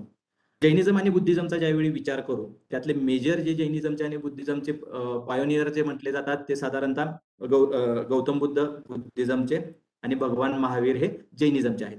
फक्त आता यातला डिफरन्स लक्षात घेताना सगळ्यात महत्वाचं म्हणजे याचे ओरिजिनचं मेजर कारण काय होतं हे लक्षात घ्या. बेसिकली ऋग्वेदिक पिरियड मधला जे काही रिलिजियस अरेना होता, रिलिजियस सगळं एकूण सिस्टीम होती, ही religious system over the period rigid बनत गेली. याच्यामधली मोबिलिटी नाहीशी झाली. ओके, तुमची पात्रता असो नसो, तुम्हाला जर एखादं हे करायचं असेल म्हणजे देवाची भक्ती जर करायची असेल तर तुम्हाला पुरोहित वर्गाचं महत्व वाढून गेलं, म्हणजे ब्राह्मणिझमचं महत्व वाढून गेलं. आणि ह्या ब्राह्मणिझमचं महत्व वाढल्यामुळं त्यांचा मधला से वाढत गेला. आणि याच्याबरोबर सामान्य जनतेला डायरेक्ट गॉडशी कनेक्ट होण्याच्या ज्या काही संधी होत्या त्या कमी होऊन गेल्या. आणि मी मगाशी एक जर सांगितलेलं होतं की ऋग्वेदिक काळामध्ये निर्वाण किंवा मोक्ष हा कुठल्याही ध्येयप्राप्ती नव्हती, रिलिजियस या वर्शिपिंगची किंवा प्रेझिंगची. पण हे लॅटर वेदिक काळामध्ये ज्या मगाशी मी वेगवेगळ्या फिलॉसॉफीज सांगितल्या, ह्या फिलॉसॉफीज मध्ये पर्सनल किंवा individual upliftment was the ultimate goal of worshipping. Later Vedic period मध्ये ही बाब जास्त प्रकर्षाने समोर आली. ओके, ओव्हरऑल म्हणजे काय होतं की वेदिक काळामध्ये एकूण समाजाचं भलं व्हावं, जनतेचं भलं व्हावं, चिल्ड्रन व्हावेत, गायी टिकाव्यात, धन यावं, हे साधारणतः कुठल्याही रिच्युअल्सचं महत्व होतं. पण लॅटर वेदिक काळामध्ये इंडिव्हिज्युअल अपलिफ्टमेंट, निर्वाणा किंवा मोक्ष हे त्याचं महत्वाचं कारण बनून गेलेलं होतं. मग या काळांमध्ये ही रिजिडिटी जशी जशी वाढत गेली, या मध्यस्थांचं महत्व जसं जसं वाढत गेलं, तसे तसे नवीन फिलॉसॉफीज येत गेल्या. आणि या फिलॉसॉफी जेव्हा तोकड्या पडायला लागल्या त्यावेळी काही नवीन वेज विचार केले गेले. त्यातले वेज म्हणजे किंवा त्यातल्या फिलॉसॉफीज म्हणजे जैनिझम आणि Buddhism. I am not saying that की that were religion. Okay, I am not saying that की दॅट वेअर रिलिजन. पण हे ओव्हर दी पिरियड एक रिलिजन म्हणून समोर आलेल्या फिलॉसॉफीज आहेत. ओके, जैनिझमचा विचार करता आपण भगवान महावीर हे 24वे तीर्थंकार म्हणतो. ओके, पण त्याच्या आधी जे 23 तीर्थंकार होते, या 23 तीर्थंकारांनी जैनिझमची सुरुवात केलेली होती. भगवान महावीरांनी त्याला एक स्ट्रक्चर्ड फॉर्मॅट दिलेला दिसतो. ओके, भगवान महावीरांनी त्याला एक स्ट्रक्चर्ड फॉर्मॅट दिलेला दिसतो. आता तेच जर भगवान बुद्धांच्या बाबतीत जर बघितलं तर बुद्धिझम मध्ये बुद्धांनी एक सध्याच्या एक्झिस्टिंग ब्राह्मॅनिकल जे ट्रायड्स होते त्याच्या व्यतिरिक्त वेगळं काहीतरी देण्याचा प्रयत्न केला. ओके, जे सर्वसामान्यांना पॉसिबल होतं, जे फॉलो करणं, जे सर्वसामान्यांना त्याच्यामध्ये पार्टिसिपेट होणं पॉसिबल होतं, की ज्याच्यामध्ये ब्राह्मॅनिकल ज्या रिच्युअल्स होत्या, रूढी परंपरा होत्या, त्या काढून टाकण्याचा प्रयत्न करण्यात आला. ओके, या गोष्टींचा विचार करता या दोन फिलॉसॉफी परीक्षेच्या दृष्टिकोनातून फार महत्वाचे आहेत. मेजरली युपीएससीच्या पर्स्पेक्टिव्ह मधनं तर यावरती दरवर्षी प्रश्न विचारलेला असतोच. ओके, आता थोडस आपण जैनिझम पाहू. ओके, पहिले जे तीर्थंकार होते ते ऋषभदेव होते. आता ह्या ऋषभदेवांच्या नंतर 24वे तीर्थंकार म्हणजे 1 2 3 4 असे 24 तीर्थंकार झाले. 24वे तीर्थंकार भगवान महावीर होते. ओके. त्या भगवान महावीरांच्या मध्ये या एकूण जैनिझमच्या जे काही टिनट्स आहेत, टिनट्स म्हणजे जे काही त्यांचे सांगितलेल्या हे आहेत, फिलॉसॉफी आहेत, त्या फिलॉसॉफीचे सगळं एकूण ऑर्गनायझेशन ऑर्गनाइज्ड फिलॉसॉफी ही भगवान महावीरांनी तयार केली. ओके. त्याच्यामध्ये सुद्धा त्यांचे जे डॉक्ट्रिन आहे, डॉक्ट्रिन म्हणजे काय की त्यांनी पंचशील सांगितलं. या पंचशिलामध्ये काय आपल्याला माहिती आहे, अहिंसा, सत्य, अस्थेय, ब्रह्मचर्य आणि अपरिग्रह.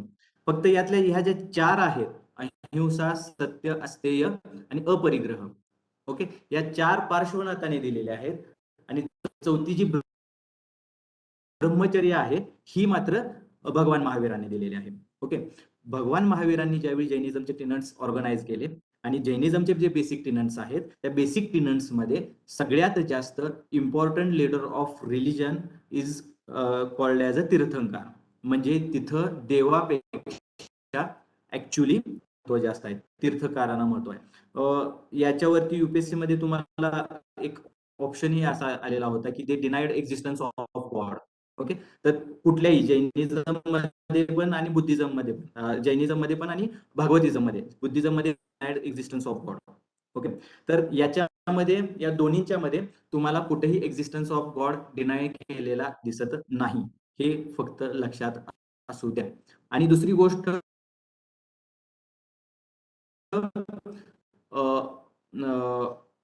फिलॉसॉफी ऑफ कर्मा म्हणजे तुम्ही कर्म करीत राहा आणि फळाची अपेक्षा बाळगू नका, हे जे भगवद्गीता सांगते. आणि तुमच्या कर्माच्या बेसवर तुमचा रिबर्थ होणार, हे जे आपली फिलॉसॉफी, हिंदुइझमची फिलॉसॉफी सांगते, तसंच ते पोझिशन ऑफ कर्मा, हे फिलॉसॉफी ऑफ कर्मा, ह्या दोन गोष्टी या ऍक्च्युली डिफरन्शिएट करतात. म्हणजे जनरली काय की जैनिझम म्हणतं की कर्माच्या बेसवरती तुमचा रिबर्थ वगैरे या गोष्टी काही होत नाहीत. बुद्धिझम ही तेच म्हणतं की कर्माच्या बेसवरती तुमचं हे रिबर्थ वगैरे होत नाही. म्हणजे ते बेसिकली डिनाईंग द रिबर्थ, म्हणजे पुनर्जन्म, हे जे आपण हिंदुइझम मध्ये जे हे मानलं जातं, महत्वाचं मानलं जातं, ते जैनिझम मध्ये आणि बुद्धिझम मध्ये डिनाय केलं जातं. ही गोष्ट तुमच्या लक्षात राहू द्या. ओके. त्याच्यामध्ये काय जैनिझमनं आणखी एक आहे की वर्ण सिस्टीमला अप्रिशिएट केलं, म्हणजे वर्ण सिस्टीमला रेकॉग्नाइज केलं, अप्रिशिएट केलं म्हणण्यापेक्षा रेकॉग्नाइज केलं. बुद्धिझम मध्ये मात्र वर्ण सिस्टीम अगदी इलिमिनेट करण्याचे प्रयत्न केले गेले.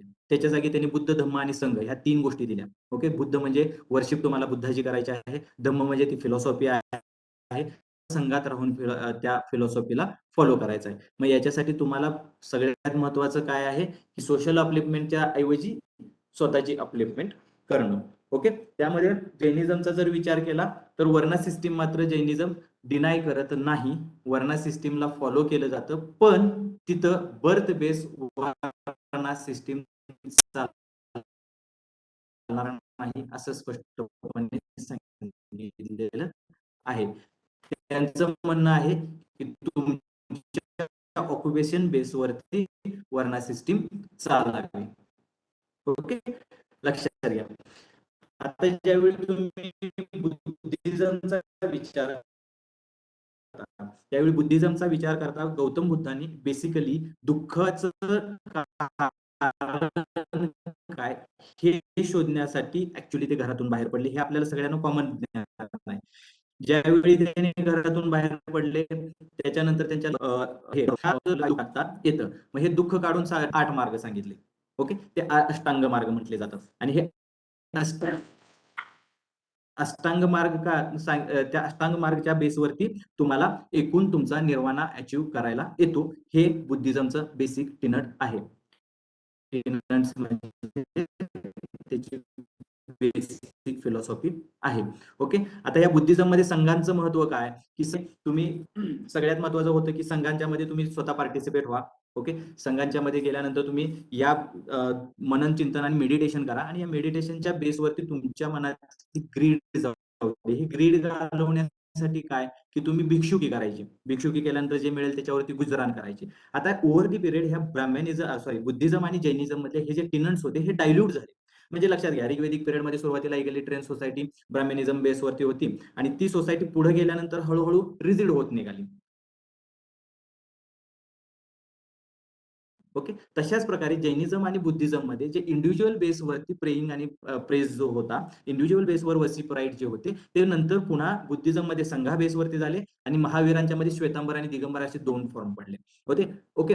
हे श्वेतांबर आणि दिगंबर म्हणजे काय होते?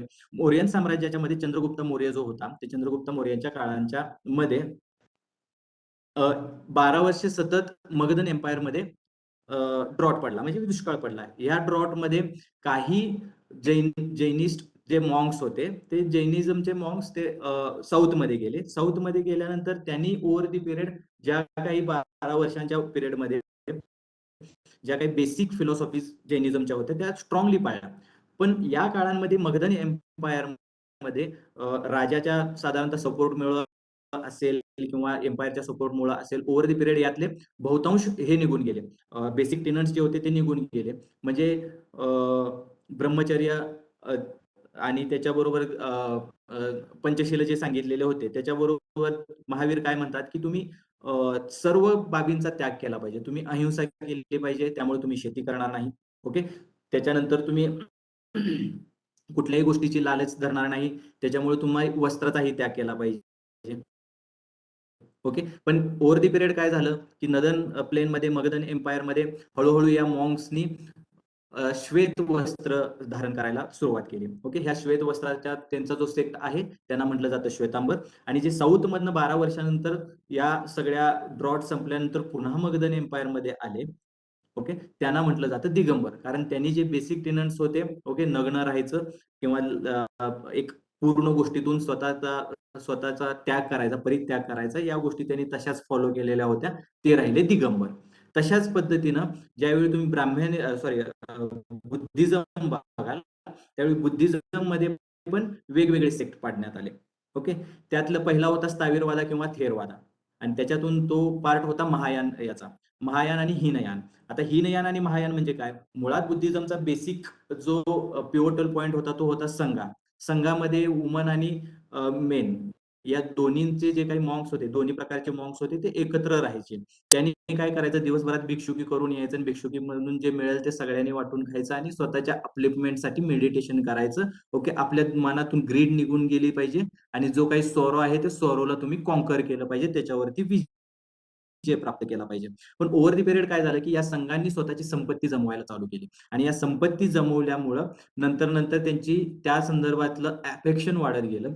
त्याच्याबरोबरच असं झालं की वुमनचं जे पार्टिसिपेशन होतं त्या वुमनच्या पार्टिसिपेशनमुळं जे काही स्टँडर्ड ऑफ संघा होतं ते हळूहळू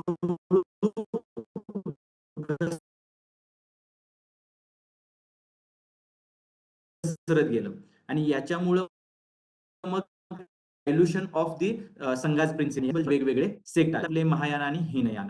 हीनयान याच्यामध्ये काय आहे की महायान जे सेक्ट आहे या महायान सेक्ट मध्ये कुठल्याही स्त्रीला ऍडमिशन दिलं जात नाही. कुठल्याही पद्धतीची तुम्ही बेसिसवरती नॉलेज अक्वायर करायचा प्रयत्न केला पाहिजे. त्याच्याबरोबर ते बुद्धाला कुठल्याही एखाद्या अवतारात मानत नाहीत.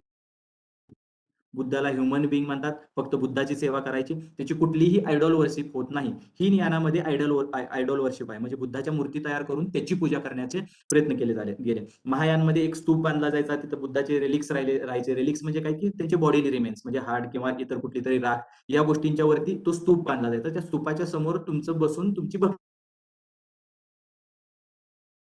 केली जायची आणि त्या फॉर्मॅटमधनं तुम्ही निर्वाणा अचीव्ह करायचा, असा तो मार्ग होता.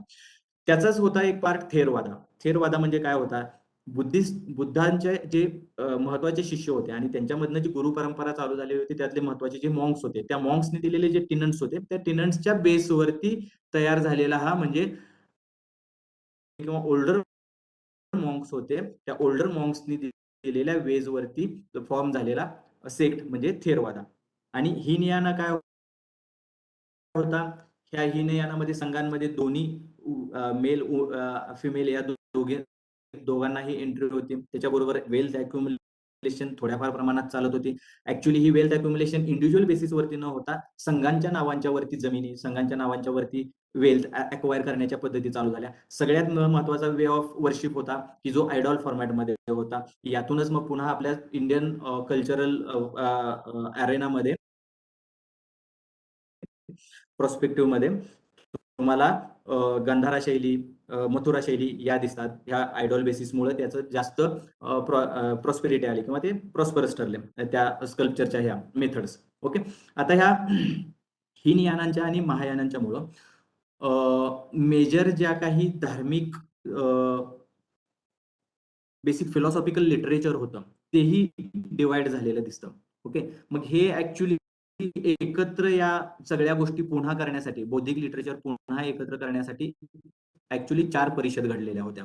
या 4 परिषदांच्या वर वारंवार प्रश्न विचारलेला आहे.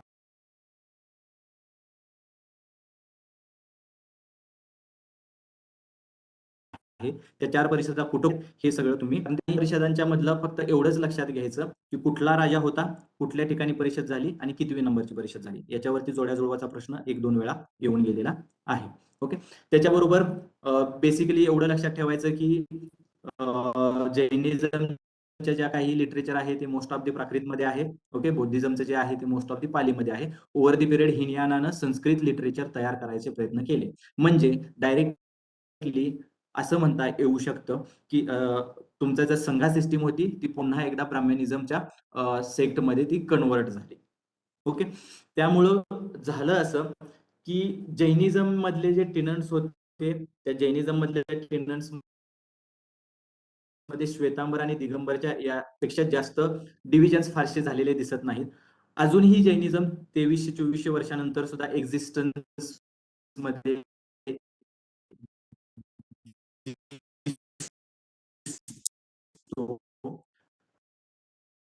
पण बुद्धिझम हा प्युअर फॉर्मॅटमध्ये फार कमी क्षेत्रावरती दिसतो. Indian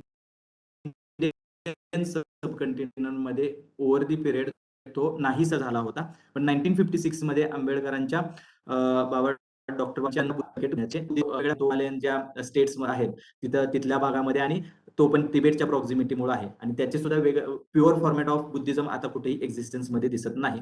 as compare to Jainism हा साधारणतः अहिंसा याच्यामुळे त्याच्या फॉलोअर्सनी ट्रेडिंग हा थोडासा वेगळा वे अवलंबला की ज्याच्यामध्ये हिंसेचा कुठेही जास्त हे नसतो, एक्झिस्टन्स नसतो. ऍग्रिकल्चर इज बेसिकली तुम्ही शेतीतले जीवजीवाणू मारता आणि त्याच्या बेसवरती मग तुम्ही क्रॉप पिकवता. याच्यामुळे मोस्ट ऑफ दी जैनिस्ट जे कोणी फॉलोअर्स होते ऍग्रिकल्चर हे अबंडून केलं, म्हणजे ऍग्रिकल्चर करणं सोडून दिलं, शेती करणं सोडून दिलं. त्याच्याऐवजी त्यांनी मार्ग कुठला पत्करला सबसिस्टन्ससाठी, तर ट्रेडिंग पत्करला. आणि याच्यामुळे ओव्हर दी पिरियड हे मोस्ट ऑफ दी जैनिझम ह्या ट्रेडिंग कम्युनिटीमध्ये, ट्रेडर्स कम्युनिटीमध्ये तुम्हाला एक्झिस्टन्स मध्ये असलेला दिसेल. म्हणजे आताही जर तुम्ही गुजरात, राजस्थान किंवा आपल्या महाराष्ट्रातले most of the trading community बघितला तर ती जैन कम्युनिटी आहे. त्याच्या मागचं बेसिकली पंचशील आहे, अहिंसा, सत्य, परिग्रह वगैरे या ज्या गोष्टी आहेत. ब्रह्मचर्य हे फक्त मॉन्क्स साठी असतं. डे टू डे लाईफ मध्ये ज्यांना अगदी निर्वाणा प्राप्त करायचा आहे त्यांनी त्या बेसवरती ते अचीव्ह करायचं आहे, एवढं लक्षात असू द्या. ओके, ठीक आहे. थोडंसं आज ही आपण या लेक्चरमध्ये मागं पडलोय. आपलं मेजर एम होतं गुप्ता पिरियड पर्यंत जाणं, पण आपण थोड्याशा 2 फिलॉसॉफी, ऋग्वेदिक आणि लॅटरवेदिक आणि महाजनपदास हे 4 पॉईंट कव्हर केले. यातलं बेसिक जर तुम्ही पाहिलात तर ट्रान्झिशन थोडेसे ऑब्झर्व करा, ऍडमिनिस्ट्रेटिव्ह सिस्टीम ऑब्झर्व करा. ओके, सोशल कल्चरल आणि पॉलिटिकल सिस्टीम करा. फक्त त्यामधले वॉर कुठलेही ऑब्झर्व करायची काही गरज नाही. यामध्ये फक्त एक वॉर ऋग्वेदिक पिरियड मधलं महत्वाचं आहे, वॉर ऑफ 10 किंग्स. ओके, दशराजा युद्ध असं म्हणतात त्यांना. ते कोणत्या कोणत्या 2 सेक्ट मध्ये लढलं गेलं एवढंच फक्त एकदा एमपीएससीनं पण आणि एकदा युपीएससीनं पण विचारलेलं आहे. वसिष्ठा आणि वासुमित्र हे 2 जे सेक्ट होते, विश्वामित्र किंवा वासुमित्र, वसिष्ठ आणि वासुमित्र किंवा विश्वामित्र, ह्या 2 सेक्टच्या बेसिसवर आणि या 2 सेक्ट मधले त्यांचे जे फॉलोअर राज्य होते, हे 2 ऋषी होते. या ऋषींचे जे फॉलोअर होते त्यातला विश्वामित्र होता तो लिबरल होता आणि वसिष्ठ हा कन्झर्वेटिव्ह होता. या दोघांच्या मध्ये झालेलं युद्ध म्हणजे दशराजांचं युद्ध होतं. त्याच्यामध्ये वसिष्ठाचा जो सेक्ट होता त्यांना कुरु म्हटलं जातं आणि त्या कुरूंचा विजय झाला. ओके, त्या कुरूंच्या विजयानंतर मग ते कुरु साम्राज्य आणि त्याच्यानंतर जे आपण महाभारतामध्ये ज्याचा एक्झिस्टन्स किंवा ज्याचा आपला उल्लेख आढळतो ते तो कुरु वंश आणि त्यांच्यावरनच परत त्याचा मेजर जी त्यातली सगळ्यात महत्वाची ट्राईब होती ती भारत ट्राईब आणि त्या भारत ट्राईबवरनं ऍक्च्युली भारताचं नाव पडलं असा एक मतप्रवाह आहे. ओके, सो थोडंसं आज आपण लवकर थांबूया. 4:30 वाजलेले आहेत. एन्शियंट मधला महत्वाचा जेवढा सुरुवातीचा फिलॉसॉफिकल हरप्पन, लॅटर वेदिक, वेदिक पिरियड, महाजनपदाज आणि 2 फिलॉसॉफीज ह्या होत्या त्या कव्हर झालेल्या आहेत. आत्ता एक 10 मिनिटात तुम्हाला जर काही क्वेश्चन्स असतील तर विचारा. सकाळी उपस्थिती जास्त होती, आता आय थिंक 4 किंवा 5 व्यक्ती आहेत की ज्यांनी सकाळी पण काही वे ऑफ लेक्चर किंवा वे ऑफ डिलिव्हरिंग लेक्चर मध्ये काही डिफरन्सेस हवे असतील तर तेही सांगा. तुम्ही चॅट बॉक्स मध्ये कमेंट करू शकता किंवा डायरेक्टली मग तुम्ही तुमचा अनम्यूट करून तुम्ही विचारू शकता.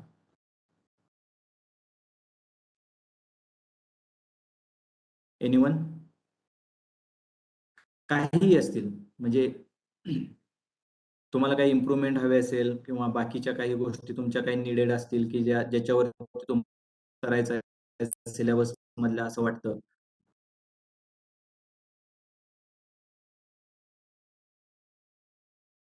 एनीवन? साक्षी, अमृता, वेदांगी? काही नाही? ठीक आहे, मग थोडंसं आपण इथं समअप करू. पुढल्या वेळेला थोडंसं प्रेझेंटेशनच्या सह आपण लेक्चर द्यायचा प्रयत्न करू की जेणेकरून तुमचं थोडंसं तुम्हाला ते लाईन ऑफ काहीतरी एक राहील आणि तुम्हाला कसं लेक्चर चालतंय ते सुद्धा समजून येईल. त्याच्याबरोबर तुम्ही थोडंसं या 3 भागांचा अभ्यास करणं अपेक्षित आहे. त्याच्यासाठी 11वीचं एक इतिहासाचं पुस्तक आहे. 11वीच्या महाराष्ट्र स्टेट बोर्डाचं पुस्तक तुम्ही या बौद्धिझम पर्यंत वाचून येणं अपेक्षित आहे. जर शक्य झालं तर ओव्हरऑल एन्शियंट इंडियासाठी ते फार छान पुस्तक आहे. त्यातून एमपीएससी साठी प्रश्न विचारले जातात. ते नक्की वाचा. आणि जे युपीएससी साठी प्रिपरेशन करतायत त्यांनी एन्शियंट इंडियाची ओल्ड एनसीईआरटी किंवा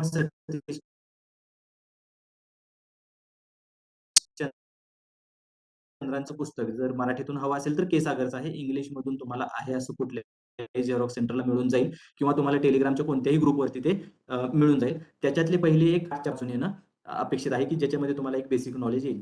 ते ओव्हरऑल एक पुस्तक तुम्हाला 4 ते 5 प्रश्नांचं गेन देऊन जाईल. एक प्रश्न 2 मार्काचा, जर चुकला तर 2.5 मार्काचा, असं जर समजला तर तुमचे 14 ते 15 मार्कांचा तो अभ्यास आहे. सो ते वाचणं अपेक्षित आहे, ज्यामुळे तुम्हाला थोडंसं जास्त इनपुट पण मिळतील आणि थोडंसं तुमच्या ज्या काही शंका होतील त्या ओव्हर द पिरियड ग्रो होतील. ओके, ठीक आहे, थँक्यू. पुढल्या रविवारी पुन्हा भेटूया. थँक्यू.